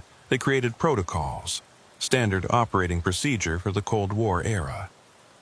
They talked for another hour. Dr. Santos's explanations were compelling, well-researched, based on solid science. And yet Grant couldn't shake the feeling that she was missing something, or choosing not to see it. When she left, she handed him her card. If you see anything else, call me. I'm assembling a research team to study this area. With your cooperation, we might finally understand what's happening here. Grant pocketed the card and sat alone in the diner, drinking cold coffee and thinking. That night, he drove out to the Morrison wheat field, the place where he'd first seen the lights. He parked on the shoulder and got out, looking up at the clear night sky. The stars were brilliant, undiminished by city lights. The Milky Way stretched across the sky, a river of light. Grant's phone buzzed. A text from Ava. At the relay station, you need to see this. He called her immediately. Ava, what are you doing there? It's not safe. I'm not inside the fence. I'm on the ridge overlooking it. Grant, the facility is lit up. There are vehicles, people moving around. Something's happening. I'm on my way. Grant drove faster than he should have, gravel roads flying beneath his tires. He found Ava's car parked on a hill about half a mile from the relay station. She was standing outside with binoculars. Look, she said, handing them to him. Through the binoculars, Grant could see the facility clearly. Lights were on in the main building. Several SUVs and a large truck were parked inside the fence. People in dark uniforms moved with purpose between buildings. And the radio tower was active. He could see lights running up its length, and the dishes at the top were rotating, tracking something. They're broadcasting, Ava said. I can pick up the signal on multiple frequencies. She turned on a portable radio. The same drone Grant had heard before filled the air, but it was different now. More complex, with layers and harmonics that hadn't been there before. It's like they're transmitting and receiving, Ava continued. Like they're in communication with something. As they watched, every light on the facility went out simultaneously. Total darkness. Then, from the north, a light appeared in the sky. Grant's breath caught. It was moving toward the facility, descending as it approached. Not 3 lights this time. Just one, but larger, brighter. It stopped directly above the radio tower, hovering maybe 300 feet up. The tower's dishes tilted upward, pointing at the light. The light pulsed once, twice. The tower's dishes pulsed in response, lights running up and down the structure. They were communicating. Ava was recording on her phone, her hands shaking. Grant, this is it. This is proof. They're not natural phenomena. They're intelligent, and we're in contact with them. The light held its position for maybe 5 minutes. Then it began to rise, climbing slowly, steadily. When it reached perhaps 1,000 feet, it stopped again, and then it split. One light became 3, then 5, then 10. A constellation of lights arranged in a pattern Grant couldn't quite comprehend. They held that formation for several seconds. Then, all at once, they shot upward and vanished, faster than anything Grant had ever seen. The facility's lights came back on. The tower went dormant. Everything returned to normal, as if nothing had happened. Except Grant and Ava had seen it, had recorded it. They sat in stunned silence for a long moment. "What do we do with this?" Ava finally asked. "We share it," Grant said, "with everyone. Let people decide for themselves what it means." And they did. The video went viral within hours. Millions of views, thousands of comments. News outlets around the world picked up the story. The government issued statements. Scientists offered explanations. Skeptics called it a hoax. But Grant knew what he'd seen, what they'd all seen. We weren't alone. We'd never been alone, and whatever was out there, in the skies above Kansas and beyond, they'd been watching us for a long time, trying to communicate in ways we were only beginning to understand. They came back. Don't look. But it was too late. Everyone was looking now, and nothing would ever be the same. Grant drove home that night, exhausted but unable to sleep. He sat on his back porch, watching the sky, thinking about Project Sentinel and electromagnetic phenomena and lights that split apart and reformed.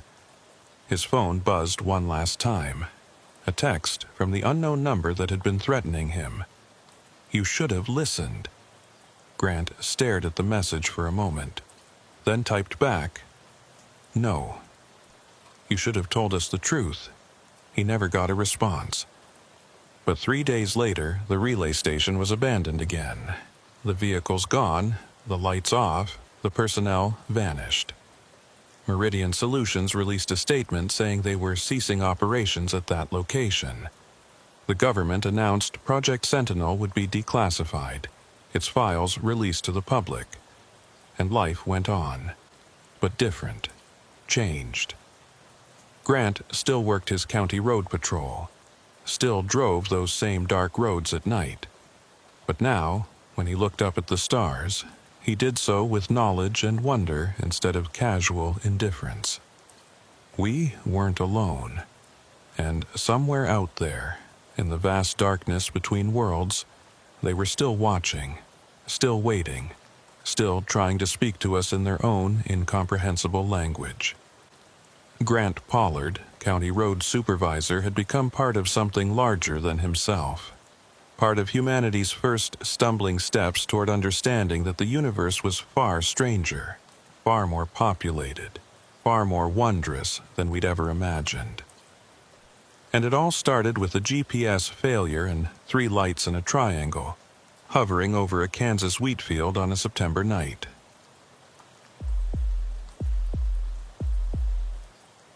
Aaron Massey had been flying the same route for 6 years. Wichita to Hays, Kansas, 3 times a week, carrying mail and small packages in her Cessna 172. She knew every landmark, every radio tower, every lit farmhouse between the two cities. She could fly it in her sleep. But on the night of October 12, 2022, something appeared in her route that had never been there before. Erin took off from Wichita Eisenhower National at 9:47 p.m. Late departure, but the mail had been delayed, and the contract required same-day delivery. The weather was perfect. Clear skies, light winds, visibility unlimited. A pilot's dream for a night flight. She climbed to her cruising altitude of 5,500 feet and settled in for the 90-minute flight. The Cessna hummed steadily beneath her, instruments all reading normal. Below, the lights of small towns and isolated farms created constellations against the dark Kansas prairie. Erin was 42 minutes into the flight, approaching the halfway point when she first saw it. A light, dead ahead, maybe 20 miles out, right on her flight path. At first, she thought it was another aircraft, but the light was wrong. Too steady, too yellow, and it wasn't moving. Erin checked her instruments. Altitude 5,500 feet. Heading 395 degrees. Airspeed 115 knots. Everything normal. She looked back at the light. Still there, still stationary. Still that peculiar yellow color, like old street lights, not the white or red of aircraft navigation lights. She picked up her radio mic. Wichita Center, November 728 Delta. I'm showing traffic ahead, approximately 20 miles. Do you have anyone on radar? November 8 Delta, negative. No traffic in your vicinity, skies are clear. Erin frowned. If there was an aircraft out there, it should be on radar, unless it was flying without a transponder, which would be illegal at night. Center, I have a visual on what appears to be a stationary light at my 12 o'clock. Can you confirm? A pause. November 8 Delta. We're not showing anything. Could be a tower light or ground reflection. But Erin knew every tower on this route, and ground lights didn't hang in the sky at her altitude. She flew closer. The light didn't move, didn't blink, didn't change intensity. It just existed. A fixed point of yellow light suspended in the night sky. At 10 miles out, Erin's unease turned to genuine concern. The light was directly in her flight path, and it still wasn't moving. No aircraft could hover like that. Nothing could. She deviated slightly, moving 5 degrees to the north to give whatever it was a wide berth. Better safe than sorry. But as she changed her heading, the light seemed to shift too. Not obviously, not dramatically, but enough that it remained centered in her windscreen. Erin's hands tightened on the yoke. That wasn't possible. She'd definitely changed course. The light should have moved relative to her position.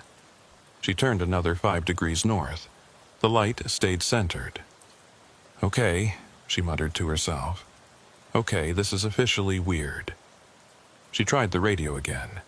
Wichita Center, November 8 Delta. That light is still ahead of me, and it appears to be tracking my position. Request guidance. November 8 Delta. We're still not showing anything on radar. Are you experiencing any equipment malfunction?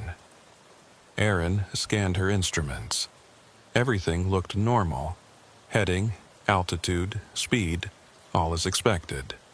Negative, Center. All systems normal. November 8 Delta. Continue on course. Keep us informed of any changes.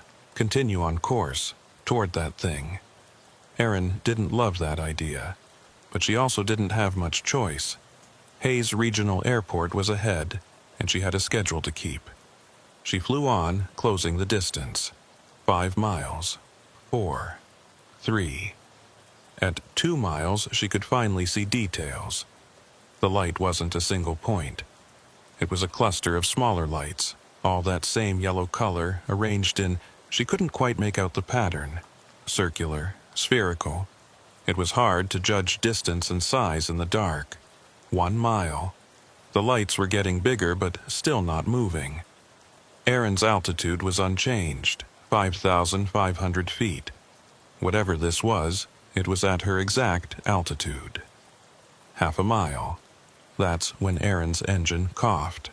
Just once, a brief hiccup, but enough to make her heart skip.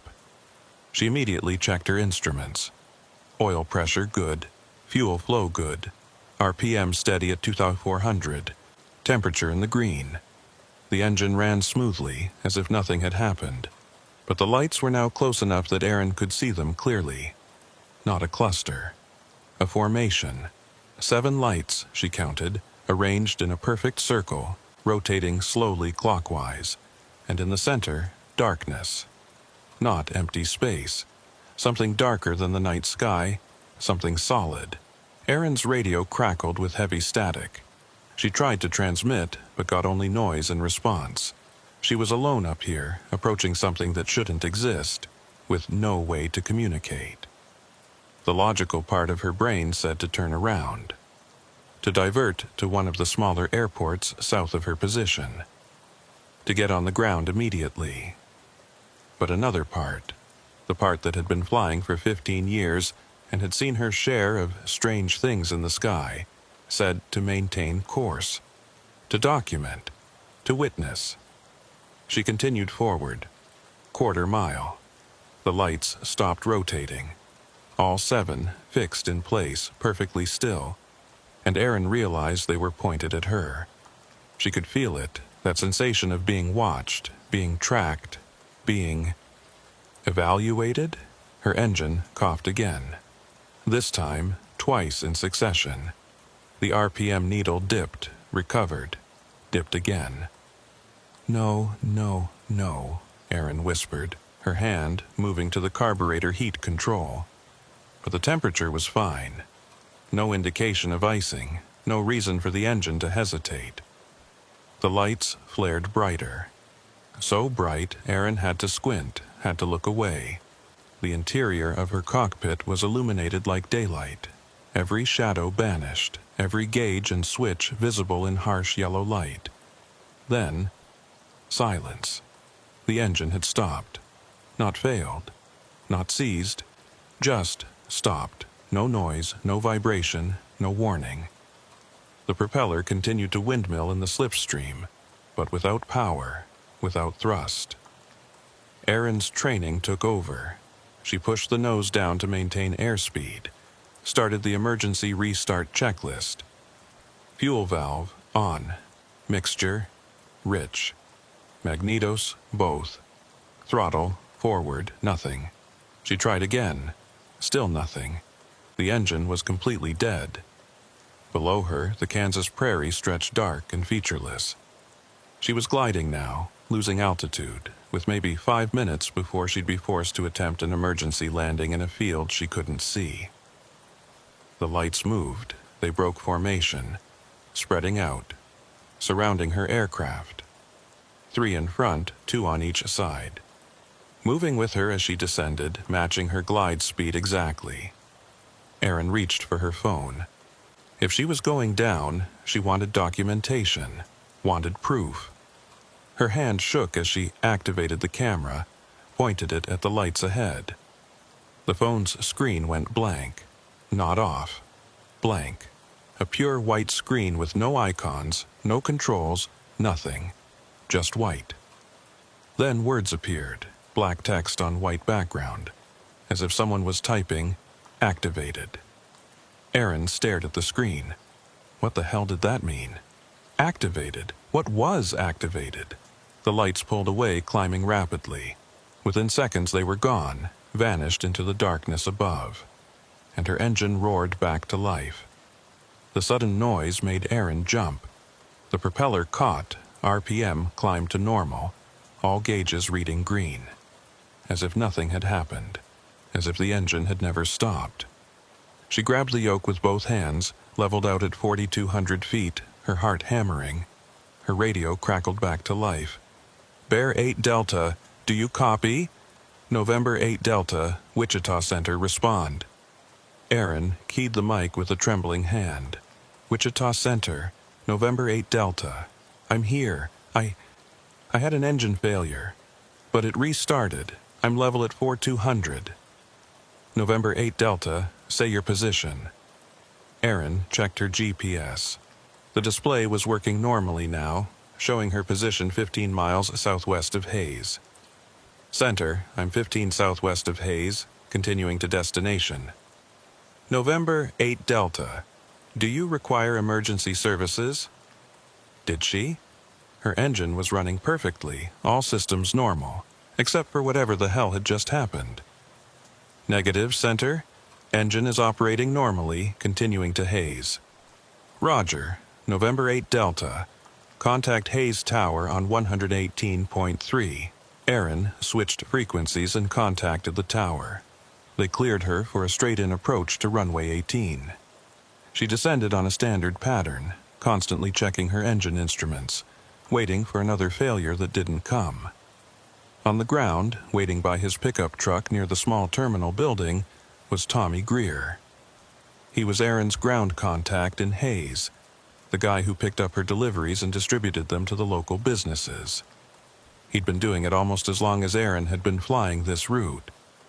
But tonight, Tommy's truck was pointed toward the runway, headlights aimed at the sky. And those headlights were wrong. Aaron could see them from 2 miles out. They weren't the normal bright white of modern LED headlights.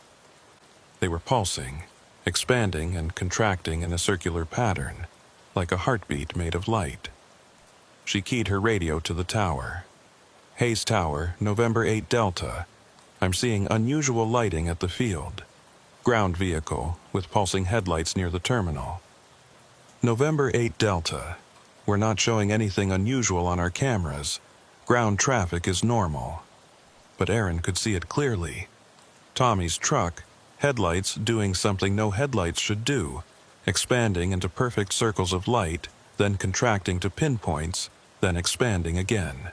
She continued her approach, too committed now to go around. Landing gear down, flaps to full, airspeed 70 knots over the threshold. The wheels touched smoothly. Aaron rolled out, turned off the runway, and taxied to the transient parking area. As she shut down the engine and completed her post-flight checks, she kept glancing at Tommy's truck. The headlights were normal now, steady, white, as they should be. Aaron sat in the cockpit for a long moment, trying to process what had happened. The lights, the engine failure, her phone's screen, Tommy's headlights, her phone. She pulled it from her pocket. The screen was normal, showing her lock screen. She unlocked it and opened the camera app. It had saved one photo, time-stamped 10:39 p.m., exactly when she tried to photograph those lights. Aaron opened the image. Empty sky, just darkness and a few stars. No lights, no evidence of anything unusual, except for text in the lower left corner. White letters that shouldn't be there, couldn't be there. Activated. Aaron's hands were shaking again. She saved a screenshot of the photo, then another backup to her cloud storage. Evidence, proof, whatever that was worth. She climbed out of the plane and was doing her walk-around inspection when Tommy approached. "Aaron, you okay? You look like you saw a ghost." Tommy was 63, a retired mechanic who'd lived in Hayes his whole life. Solid, practical, not prone to flights of fancy. "Tommy, did you notice anything weird tonight? With your truck? Your headlights?" He frowned. "My headlights? No. Why?" "When I was on approach, they looked, I don't know, distorted, pulsing." Tommy walked back to his truck and turned the lights on and off. Normal. They're working fine. Maybe atmospheric distortion. You were looking through a lot of air. Maybe. But Aaron knew what she'd seen. She helped Tommy load the mail into his truck, going through the familiar routine, trying to pretend everything was normal. But her mind kept returning to those lights, to that moment of impossible silence when her engine died, to that word on her phone, Activated. Tommy, you ever see strange things in the sky around here? He paused, a mailbag in his hands. Strange how? Lights. Things that don't move like planes. Things that, I don't know, don't make sense. Tommy set the bag down slowly. Why do you ask? Because I saw something tonight, on my approach. Lights that tracked my aircraft. That surrounded me, and my engine failed, Tommy. Completely dead. No reason, no warning. Then it just started again. Tommy's expression changed. How many lights? 7. In a circle, rotating. He was quiet for a long moment. Come with me. There's something you need to see. They got in his truck and drove east, away from the airport. After about 10 miles on County Road 40, Tommy turned onto a dirt road that led into farmland. He drove for another mile, then stopped. Look, he said, pointing at a wheat field. Erin got out. At first, she didn't see anything unusual. Just stubble from the harvested wheat, pale in the moonlight. Then Tommy handed her a flashlight. Walk about 50 yards in, straight from here. Erin walked into the field, flashlight beam sweeping back and forth. And then she saw it. A circle, maybe 30 feet in diameter. Within the circle, the wheat stubble was different. Not burned, not crushed, but altered somehow. The stalks were bent at perfect 90-degree angles, all pointing toward the center, creating a spiral pattern. When did this appear? Erin asked. 3 nights ago. I was driving home late, saw lights over this field.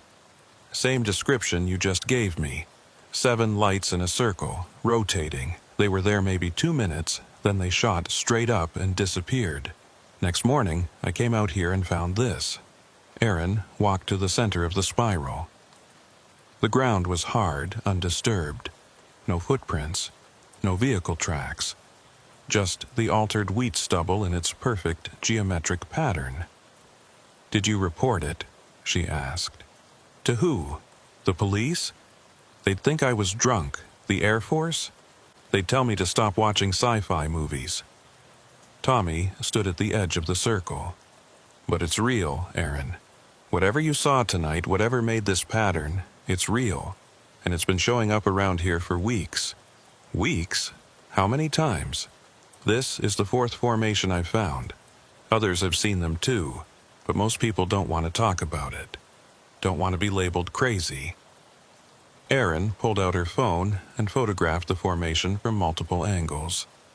Real, documented evidence. But even as she took the pictures, she wondered if they'd show anything. If whatever technology could make her camera display activated could also manipulate what images it recorded. They drove back to the airport in silence. Erin's mind was racing, trying to fit the pieces together. The lights, the engine failure, her phone, the crop formation. They were connected, had to be. But how and why? You staying in town tonight? Tommy asked as they pulled up to the terminal. Yeah, I've got a room at the Hampton. Early departure tomorrow morning. Be careful driving. Keep your eyes on the road, not the sky. Erin smiled weakly. I'll try. But as she drove to the hotel, she couldn't help but watch the sky, looking for those lights, looking for proof that she hadn't imagined the whole thing. The hotel room was generic and comfortable. Erin took a long shower, trying to wash away the adrenaline and fear. But when she got out, wrapped in the hotel's terry cloth robe, she found her phone sitting on the bed where she'd left it. The screen was on, active, showing the camera app. Erin's blood ran cold. She hadn't touched it, hadn't even been in the room. The camera was pointed at the window, at the night sky visible beyond the curtains. Erin slowly approached the phone, half expecting it to do something impossible. But it just sat there, camera running, recording whatever was outside. She picked it up and looked at the screen. The view through the window, the parking lot, the dark fields beyond. Nothing unusual. But in the corner of the screen, that text had appeared again. Activated. Erin's hands were shaking so badly she almost dropped the phone. She forced herself to breathe, to think clearly. Someone, something, had accessed her phone remotely, had turned on the camera, was watching. But watching for what? She closed the camera app and opened her settings, trying to disable location services, trying to turn off everything that could transmit data. But every time she changed a setting, it reverted automatically. Her phone was no longer under her control. Erin set it face down on the nightstand and backed away. She thought about throwing it out the window, destroying it, getting rid of whatever surveillance was happening. But she needed it. For navigation, for communication, for her job. Instead, she wrapped it in a towel and put it in the bathroom, closing the door. Out of sight, at least. She climbed into bed and tried to sleep, but every noise made her jump. Every shadow seemed to move, and somewhere out there in the Kansas night, those lights were still active, still watching, still waiting. For what? The last thing Erin remembered before finally drifting off was Tommy's warning. Keep your eyes on the road, not the sky. But it was too late for that. Whatever was happening, she was part of it now. Had been since the moment those lights appeared in her flight path, and something told her it was only beginning. Erin woke at 5:47 a.m. to find her phone on the pillow next to her head. She sat up so fast she got dizzy. The phone was definitely there, screen facing up, still wrapped in the towel she'd left it in, except now it was in her bed, inches from her face. She hadn't gotten up during the night. Hadn't sleepwalked, had she? Erin grabbed the phone gingerly, as if it might bite. The screen lit up at her touch. 6:02 a.m. Wait, no, 5:48 a.m. The time was wrong, jumping forward and backward. And there, in her notifications, was a calendar event she hadn't created. Runway 36, 7 o'clock a.m. Don't be late. Runway 36, the northbound runway at Hayes Regional. But her departure was scheduled for 8:30, not 7 o'clock. And she always used runway 18, southbound toward Wichita. Erin deleted the notification. It reappeared immediately. She tried again. Same result. Her phone wanted her at runway 36 at 7 o'clock a.m. Erin sat on the edge of the bed trying to think logically. This was insane. Phones didn't move themselves, didn't create appointments, didn't refuse to let you delete things, unless someone was remotely accessing her device. But that would require sophisticated hacking, the kind governments used, not random pranksters. She checked her email, looking for any explanation, any clue. Nothing. Just routine messages and spam. A text appeared from Tommy. You awake? Need to show you something. Can you meet at the field off County Road 40? The one from last night. Erin replied, when? Now, it's urgent. She dressed quickly and drove to the location, the sun just beginning to lighten the eastern horizon. Tommy's truck was already there, parked on the shoulder. He was standing in the wheat field at the edge of the circular formation they'd seen last night. But something was different. The spiral was glowing. Not brightly, just a faint luminescence like foxfire or bioluminescence, outlining each bent stalk. In the pre-dawn darkness, it created an ethereal pattern, a mandala of soft light. It started about 30 minutes ago, Tommy said as Erin approached. I couldn't sleep, so I drove out here to check on it. And I saw this. Erin walked around the edge of the formation. The glow was uniform, consistent, following the spiral pattern exactly. She pulled out her phone to photograph it. The camera wouldn't work. Every time she tried to take a picture, the app crashed, and returned her to the home screen, where that calendar notification was waiting.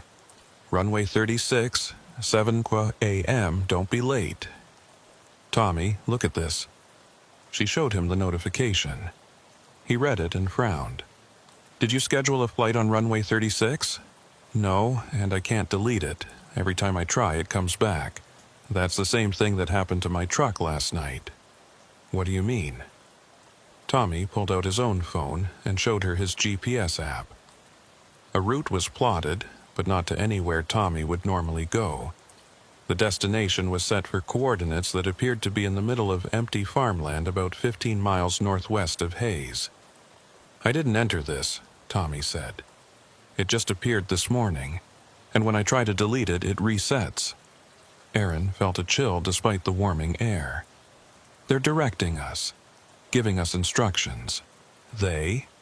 Whatever made these formations, whatever I saw in the sky last night. Tommy looked at the glowing spiral. What do you think they want? I don't know, but I think we're going to find out at 7 a.m. They drove back to the airport together, Tommy following in his truck. Erin's hands were tight on the wheel, her mind running through possibilities. None of them good. At the airport, everything looked normal. The small terminal was open, a few early morning travelers checking in for the first commercial flight of the day. Erin's Cessna sat where she'd left it, looking perfectly ordinary in the growing light. She did a thorough pre-flight inspection, checking for any tampering, any signs that something had been done to her aircraft overnight.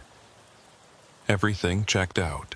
Fuel, oil, control surfaces, all normal. At 6:50 a.m., Erin climbed into the cockpit. Tommy stood nearby, watching. You sure about this? He called up to her. No, but I think if I don't show up, they'll just keep escalating. She started the engine. It caught immediately, running smoothly. She taxied to runway 36, the northbound runway she never used. The tower cleared her for departure. November 8 Delta, you're cleared for takeoff runway 36. Northbound departure approved. Erin took a breath and pushed the throttle forward. The Cessna accelerated, lifted off smoothly, climbed into the brightening sky. At 500 feet, her phone chimed. She glanced at it, secured in the mount on her yoke. A new message from no sender. Maintain heading 350. Climb to 7,500. Erin looked at her compass. She was heading 360, due north. The message wanted her to turn slightly northwest. She thought about ignoring it, about turning around, landing, getting on the ground and calling, who? The police? The FAA? What would she even tell them? Instead, she turned to heading 350. The landscape below was classic Kansas. Section roads dividing farmland into neat squares, isolated farmhouses, the occasional town. At 7,500 feet, she could see for 50 miles in every direction, and directly ahead, maybe 20 miles out, was a light. Not 7 lights this time, just one, stationary. That same yellow color she'd seen last night. Her phone chimed again. Approach at current altitude. Do not deviate. Erin's mouth was dry. Every instinct told her to turn around. But she flew on, closing the distance. 10 miles. The light was brighter now, more defined. Still not moving. 5 miles. She could see it was at her altitude, maybe slightly above. Hovering. Impossible but real. 2 miles. Her engine was running perfectly. No coughing, no hesitation.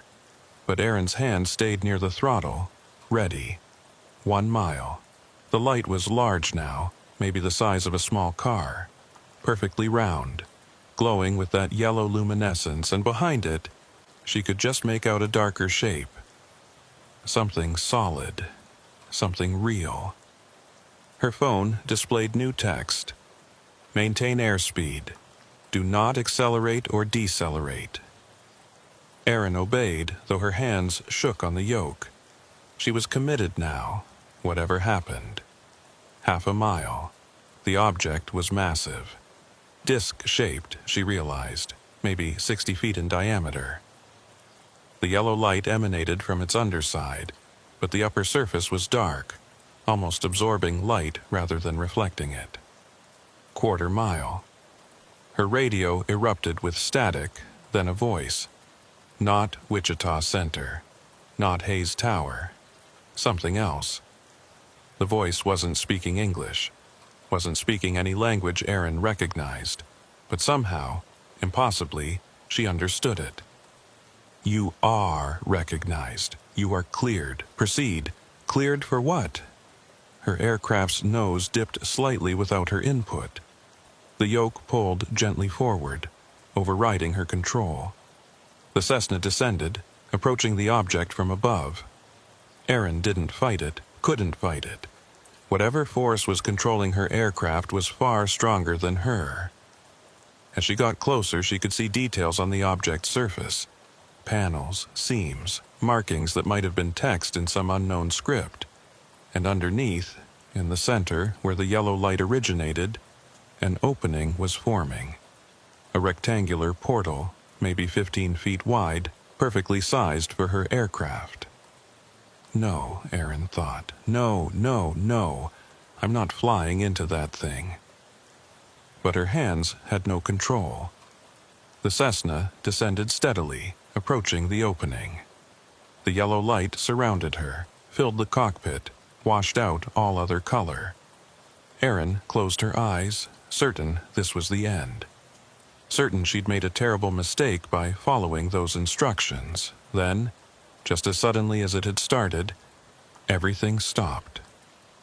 The yellow light vanished. Control returned to the yoke. The opening in the object closed. And the object shot straight up, so fast it vanished almost instantly, leaving nothing but clear morning sky. Aaron leveled out at 7,200 feet. She'd descended nearly 300 feet during that, whatever that was. Her engine was running normally. Her instruments showed nothing unusual. Her radio was clear. She checked her phone. The messages were gone. The calendar notification was gone.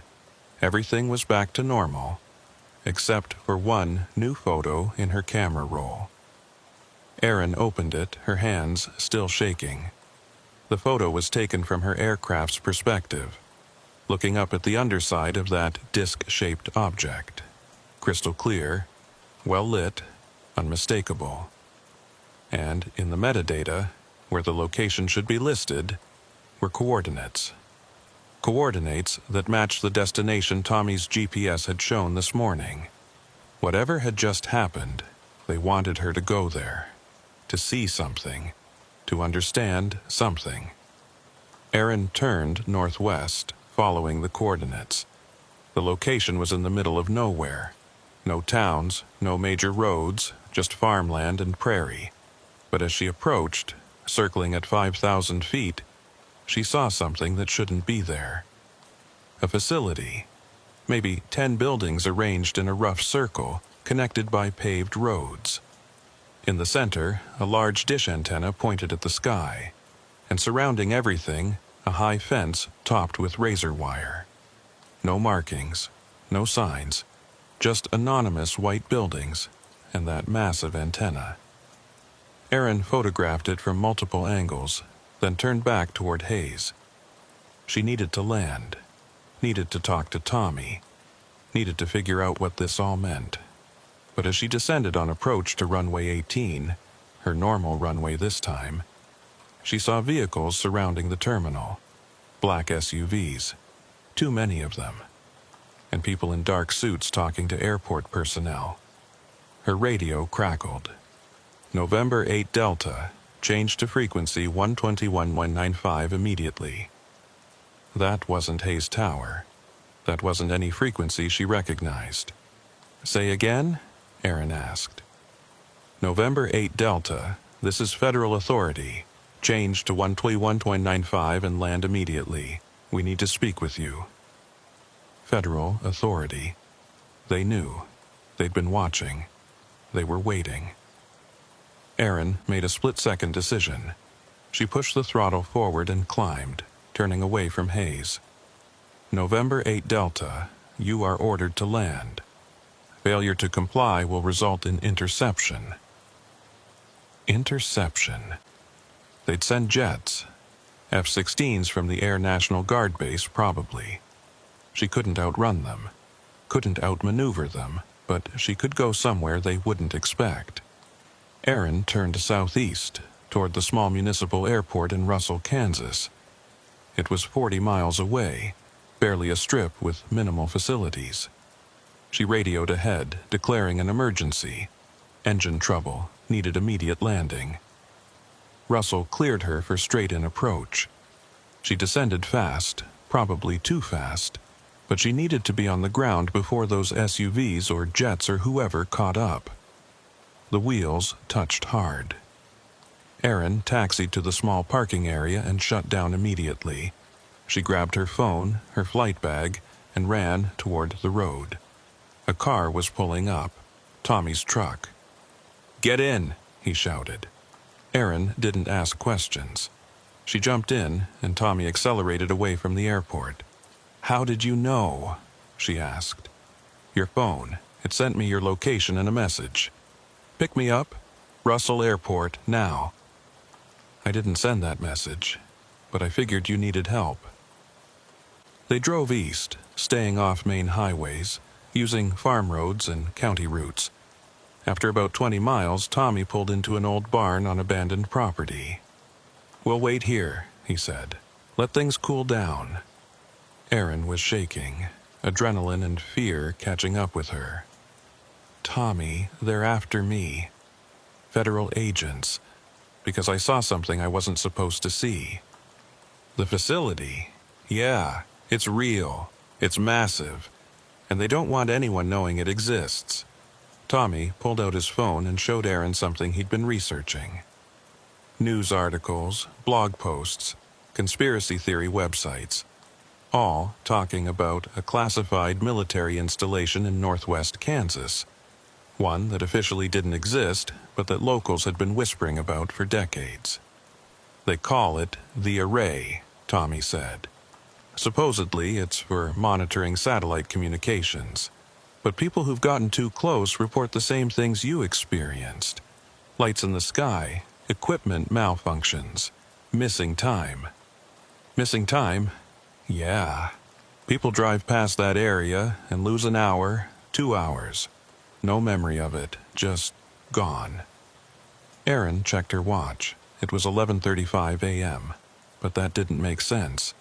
She'd taken off from Hayes at 7 o'clock. The encounter had lasted maybe 15 minutes. The flight to Russell another 20. It should be around 8 o'clock, maybe 9 o'clock at the latest. 4 hours were missing. She checked her phone's timeline. There were photos there she didn't remember taking. Images of the facility from angles she hadn't flown. Close-ups of the buildings showing details impossible to capture from 5,000 feet. And a video, 32 minutes long. Erin's hands were trembling as she opened it. The video showed her cockpit, filmed from a perspective that seemed to be floating just above and behind her seat. She watched herself flying, approaching that disc-shaped object, descending toward it. Then the video showed what her closed eyes hadn't seen. Her aircraft had entered that opening, had been inside the object.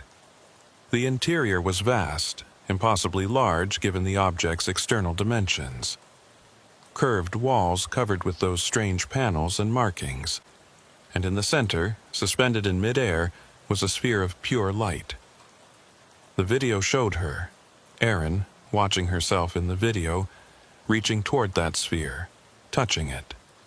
And in that moment of contact, her expression changed.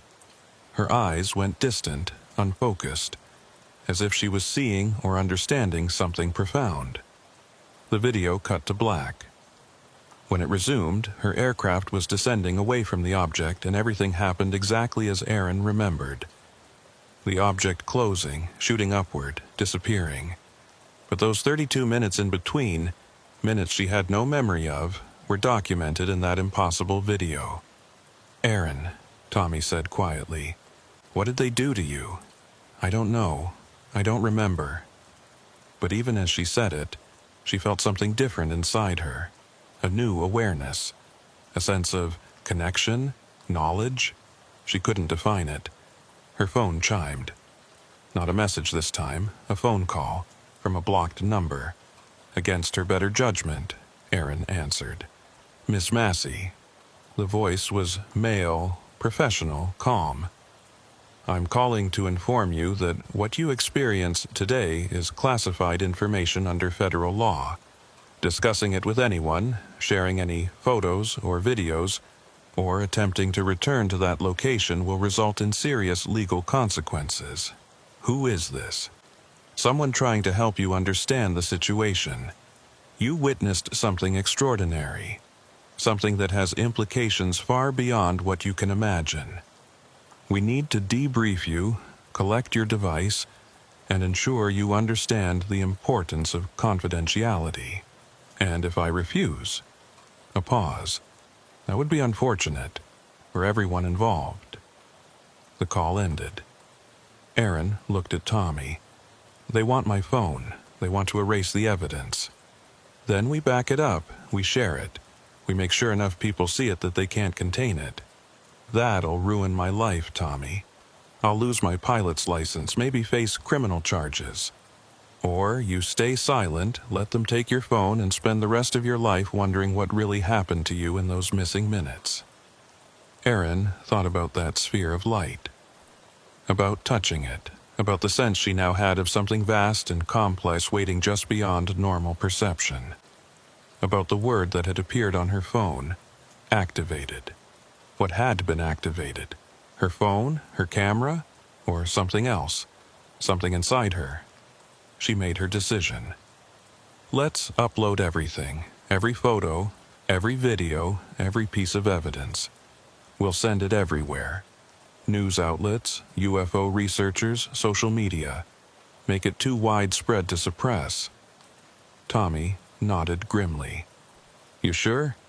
There's no going back from this." "I'm sure. Because whatever's happening, people deserve to know. They deserve to understand that we're not alone. That there are things in the sky above Kansas that shouldn't be there. And that someone, some organization, has been keeping it secret." They spent the next 2 hours in that barn, uploading files, writing descriptions, sending emails. The video of those missing 32 minutes went to a dozen different recipients. The photos of the facility went to investigative journalists. The images of the disc-shaped object went viral on social media within minutes. By the time federal agents tracked them to that barn, it was too late. The evidence was everywhere, copies distributed too widely to ever fully contain. But the agents didn't seem angry. If anything, they seemed resigned. "Miss Massey, Mr. Greer, you've made things very complicated," the lead agent said. He was middle-aged, gray hair, tired eyes. "We're going to need you to come with us." "Are we under arrest?" Aaron asked. "No, but we need to talk about what you experienced, and we need to help you understand what you've done." They were taken to a nondescript office building in Wichita. Not military, not obviously government, just anonymous offices with no identifying marks. In a conference room, they met with a team of people who introduced themselves with first names only. Scientists, military personnel, intelligence analysts, all treating the situation with a strange mix of annoyance and respect. "You saw something real," one of the scientists said. She was maybe 50, with sharp features and tired eyes. "The array is real. The objects are real. We've been monitoring them for 73 years. "Monitoring," Aaron said, "or communicating?" The scientist smiled slightly. "Both. Miss Massey, what you experienced wasn't an accident. You were selected. The objects, we call them observers, have been studying specific individuals for decades. Pilots, scientists, people with particular skills or attributes. You're one of them. Selected for what? We don't know exactly, but we know it changes people, activates something, enhances perception, intuition, understanding. You're going to start noticing things others don't. Patterns, connections, possibilities. Aaron thought about that word. Activated. What am I supposed to do with this activation? That's up to you. Some people use it to advance science, solve problems, create things. Others try to ignore it, go back to normal life. But it never really goes away. You're different now, Ms. Massey. Part of something larger. Over the next several hours, they explained what they could. The array was both a monitoring station and a communication hub, trying to understand and occasionally interact with the observers. The government had been tracking these objects since the 1940s, trying to understand their purpose, their origin, their intent. Are they extraterrestrial? Tommy asked. We don't know, maybe, or maybe they're from elsewhere. Another dimension, another time. We don't have enough data to say definitively. When they were finally released, with warnings about national security and promises of ongoing consultation, Aaron and Tommy stood in the parking lot, trying to process everything. You believe them? Tommy asked. I don't know. But I believe what I experienced. I believe in those missing 32 minutes. I believe I'm different now. She looked at her phone, returned to her, but with all the files supposedly deleted. And I believe they can't stop what we started. Too many people have seen the evidence now. What are you going to do? Aaron looked up at the sky, now dark with evening. Stars were appearing one by one, and somewhere up there she could feel them. The observers, watching, waiting. I'm going to keep flying, she said, because I think this is just the beginning. 3 weeks later, Aaron was back in the cockpit, flying her regular route from Wichita to Hays, but everything had changed. The story had exploded across the internet. Despite the government's attempts at damage control, the videos and photos Aaron and Tommy had uploaded were downloaded, shared, and analyzed by millions. UFO researchers called it the most credible evidence ever presented. Skeptics claimed it was an elaborate hoax. News organizations couldn't decide which narrative to follow. But Aaron knew the truth. She carried it with her every time she flew, every time she looked up at the sky. The activation was real. She could feel it now, a constant, low-level awareness that hadn't been there before. She noticed patterns in weather systems that helped her predict turbulence hours in advance. She could sense equipment problems before instruments showed them. Her navigation skills had become almost supernatural. She could feel the correct heading, the optimal altitude, as if the air itself was guiding her. Other pilots were experiencing similar phenomena. The videos had inspired dozens of other aviators to come forward with their own stories. UFO encounters, missing time, impossible maneuvers. A pattern was emerging, one that had been there all along but hidden, ignored, dismissed. The government had quietly changed its position. No more denials. Instead, they'd announced the formation of a task force to study unidentified aerial phenomena and their effects on technology and human cognition. The array was officially acknowledged, though its true purpose remained classified. Aaron had been contacted by the task force. They wanted her to participate in studies to help them understand what happened during those missing 32 minutes. She'd agreed, partly out of curiosity, partly because she wanted answers. But tonight, on this routine flight from Wichita to Hays, Aaron wasn't thinking about government studies or media attention. She was thinking about the dreams. Every night since the activation, she'd been having the same dream. She was flying, but not in her Cessna. She was flying without an aircraft, just herself moving through the sky. and she was heading somewhere specific, somewhere important. But she always woke before arriving. Tonight, at 9:30 p.m., 40 minutes into her flight, something changed. That feeling of awareness she'd carried since the activation suddenly intensified. Not gradually, instantly, like someone had turned up the volume on a radio. Erin could feel them. The observers. Multiple contacts, maybe a dozen, spread across a 50-mile radius. All active, all communicating, and all focused on what? Her? This area? Something else? Her phone, a new one, since the old one was now in federal custody, chimed. A message from Tommy. "You feel that? Something's different tonight." Erin texted back one-handed while maintaining her heading. "Yes, multiple contacts. What's happening? Don't know, but others are reporting it too. There's a group chat, pilots who had experiences. Everyone's sensing something." Erin checked her GPS. She was approaching that same area where she'd encountered the disc-shaped observer 3 weeks ago. The area where the array was located. And dead ahead, climbing up from the horizon, was a light. Not yellow this time. Blue-white. Brilliant. Rising steadily into the night sky. Erin's radio crackled.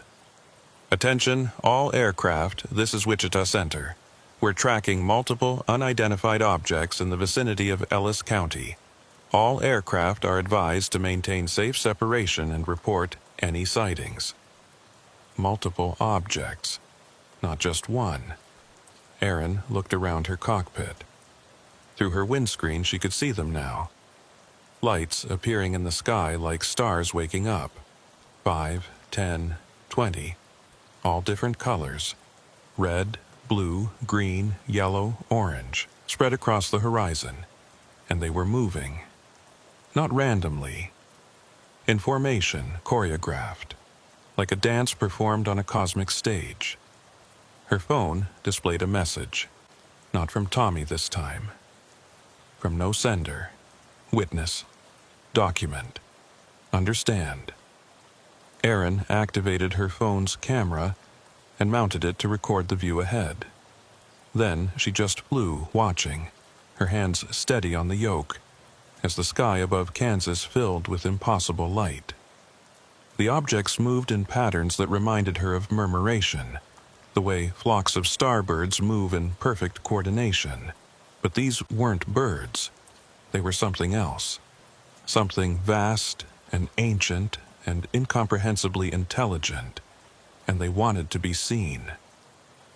November 8 Delta, Wichita Center. Are you observing the objects? Erin keyed her mic. Affirmative, Center. Multiple objects, various colors, moving in formation patterns. They appeared to be... She paused, searching for the right word. They appear to be performing. Performing? Like a display. Like they're showing us something. For the next 20 minutes, Erin flew through a sky transformed. The objects moved around her aircraft, never threatening, never approaching too close. Just present, just visible, making their existence undeniable.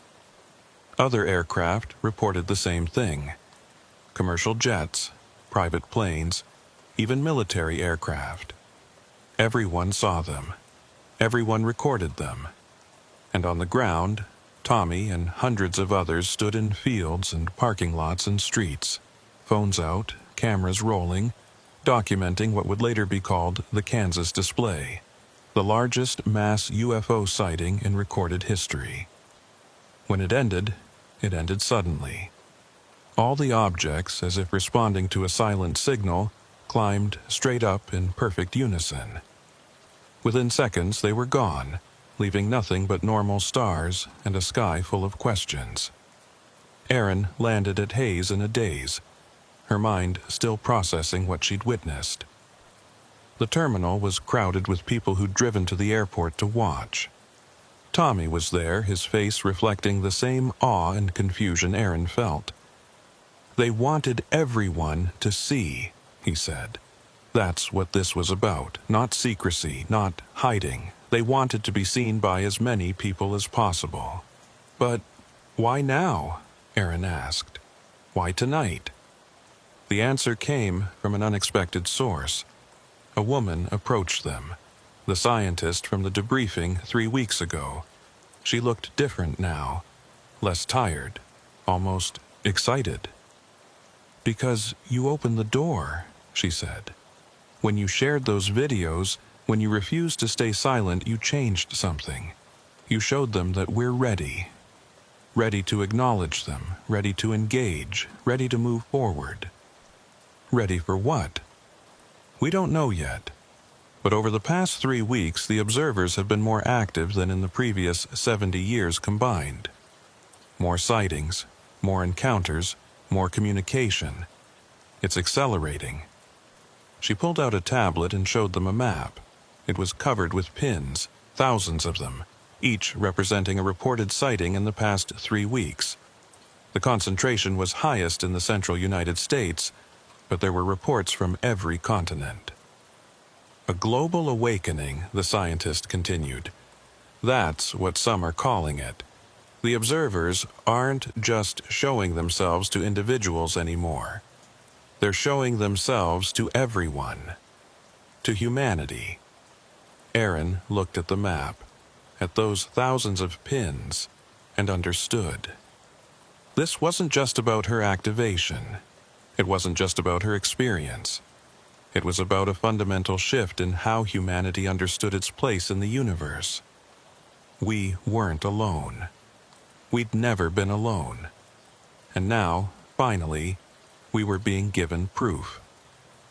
Over the next days and weeks, the world transformed. The Kansas display became the most documented UFO event in history. Thousands of videos all showing the same thing, intelligent objects performing coordinated maneuvers in the sky. Impossible to deny. Impossible to explain away. Governments around the world acknowledged what they'd been hiding for decades. Secret programs, monitoring stations, recovered materials, encounters with non-human intelligence. The dam broke, and decades of secrecy came flooding out. Erin found herself at the center of it all. The pilot who'd refused to stay silent. The witness who'd shared the truth. She gave interviews, testified before congressional committees, worked with scientists trying to understand the activation phenomenon. But her favorite moments were still in the cockpit, flying her route from Wichita to Hays 3 times a week, watching the Kansas sky.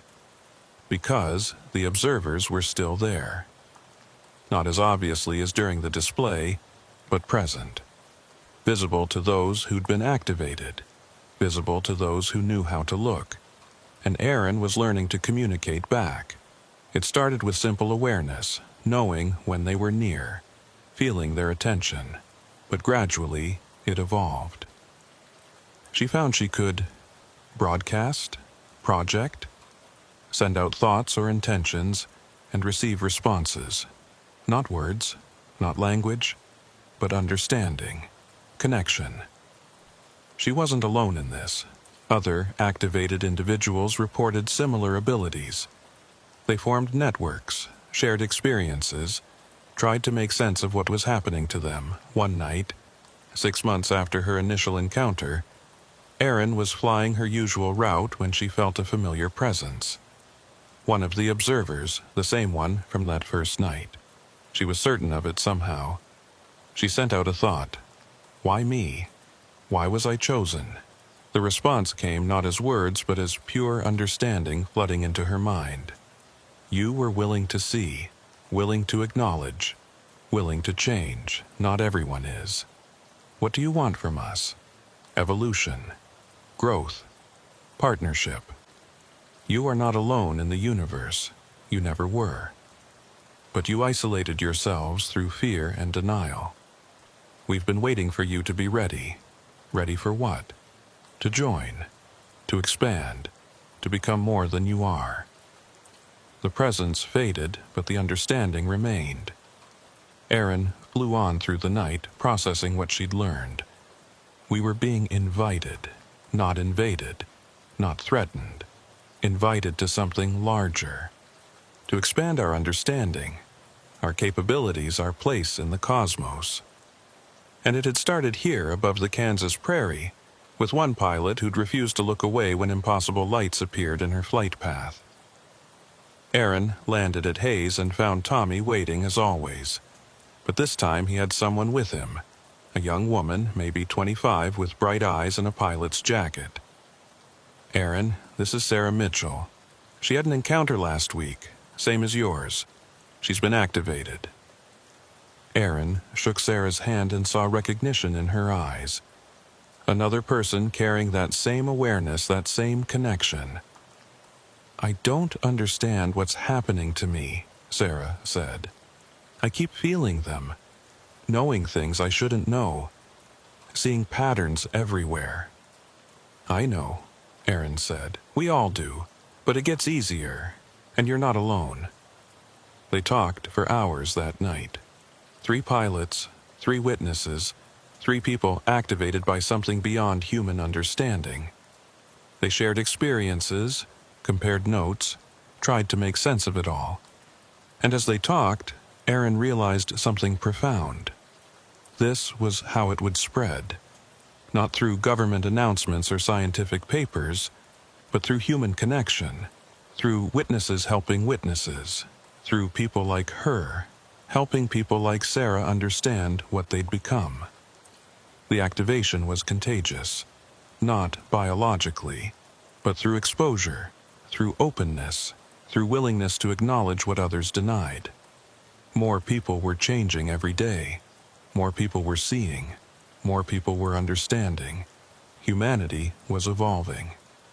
And Aaron Massey, small-town pilot carrying mail between Kansas cities, had been one of the first. 1 year after her initial encounter, Aaron stood at the array. She'd been invited. Officially this time, not through mysterious phone messages. The facility was open now, at least to those who'd been activated.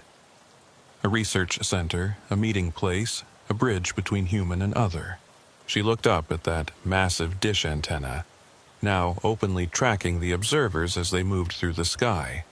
No more secrecy, no more denial, just honest investigation into the biggest question humanity had ever faced. What comes next? Inside the main building, Aaron walked past laboratories where scientists analyzed recovered materials that defied known physics. Past conference rooms where activated individuals shared their experiences with government officials who finally listened. Past walls covered with maps showing activation clusters spreading across continents like ripples in a pond. She stopped at an observation deck overlooking the antenna array. Dr. Santos was there, the same scientist who'd debriefed her a year ago. But she looked different now. Younger, somehow, more vibrant. The activation affected everyone differently. We're detecting communication patterns we never saw before, Santos said without preamble. The observers are broadcasting more openly. Teaching, we think. Preparing us. For what? Contact. Real contact. Not just lights in the sky or missing time. Actual dialogue, exchange, partnership. Santos pulled up data on her tablet. Look at this. Brain scans of activated individuals show new neural pathways forming. Connections that shouldn't be possible. You're literally evolving, Aaron. All of you. Aaron thought about the dreams, the enhanced perception, the ability to sense the observer's presence. What happens when everyone's activated? That's the question, isn't it? Santos smiled. Some think it'll be gradual, taking generations. Others believe we're approaching a threshold, a tipping point where enough humans have changed that everything shifts. You have a theory. I think they're waiting for us to reach critical mass. Once enough of us can see them, can communicate with them, can understand what they're offering, then the real transformation begins. Aaron's phone chimed. Not a mysterious message this time, Just a text from Tommy. Another formation spotted over Dodge City. 7 lights in a circle, just like yours. But there was a second message right after. Sarah says she can hear them now, not just feel them, actually hear their thoughts. Aaron, this is accelerating faster than we expected. Aaron felt a chill. Hearing them. That was new. That was beyond what she could do. The activation was progressing, deepening, spreading in ways they hadn't anticipated. She showed Santos the message. The scientist's eyes widened. If people are developing direct telepathic communication with the observers, we might be closer to that threshold than we thought. Aaron walked outside, needing air, needing space to process. The sun was setting over the Kansas prairie, painting the sky in shades of orange and purple. Beautiful. Normal. Except nothing was normal anymore. She thought about her life a year ago. Simple. Predictable. Flying the same route, following the same patterns. Never questioning what might exist beyond the ordinary. Now she was part of something vast. Something that had been waiting for humanity for longer than she could comprehend. The observers hadn't arrived recently. They'd always been here, watching, waiting for us to be ready to see them. And that night, a year ago, when those lights appeared in her flight path, when her engine failed and her phone displayed that single word, that had been her invitation, her doorway, her activation. She smiled. The pattern continued. The activation spread. The evolution accelerated. She typed back to Tommy. Tell them not to be afraid. Tell them to watch. Tell them to listen. Tell them we're not alone anymore. She looked up at the Kansas sky, at the stars emerging in the twilight. Somewhere up there, the observers watched, waited, guided. And somewhere in her phone's memory that single frame remained. Empty sky with one word in the corner. Activated. It was the truth. She'd been activated. Humanity was being activated. Changed. Expanded.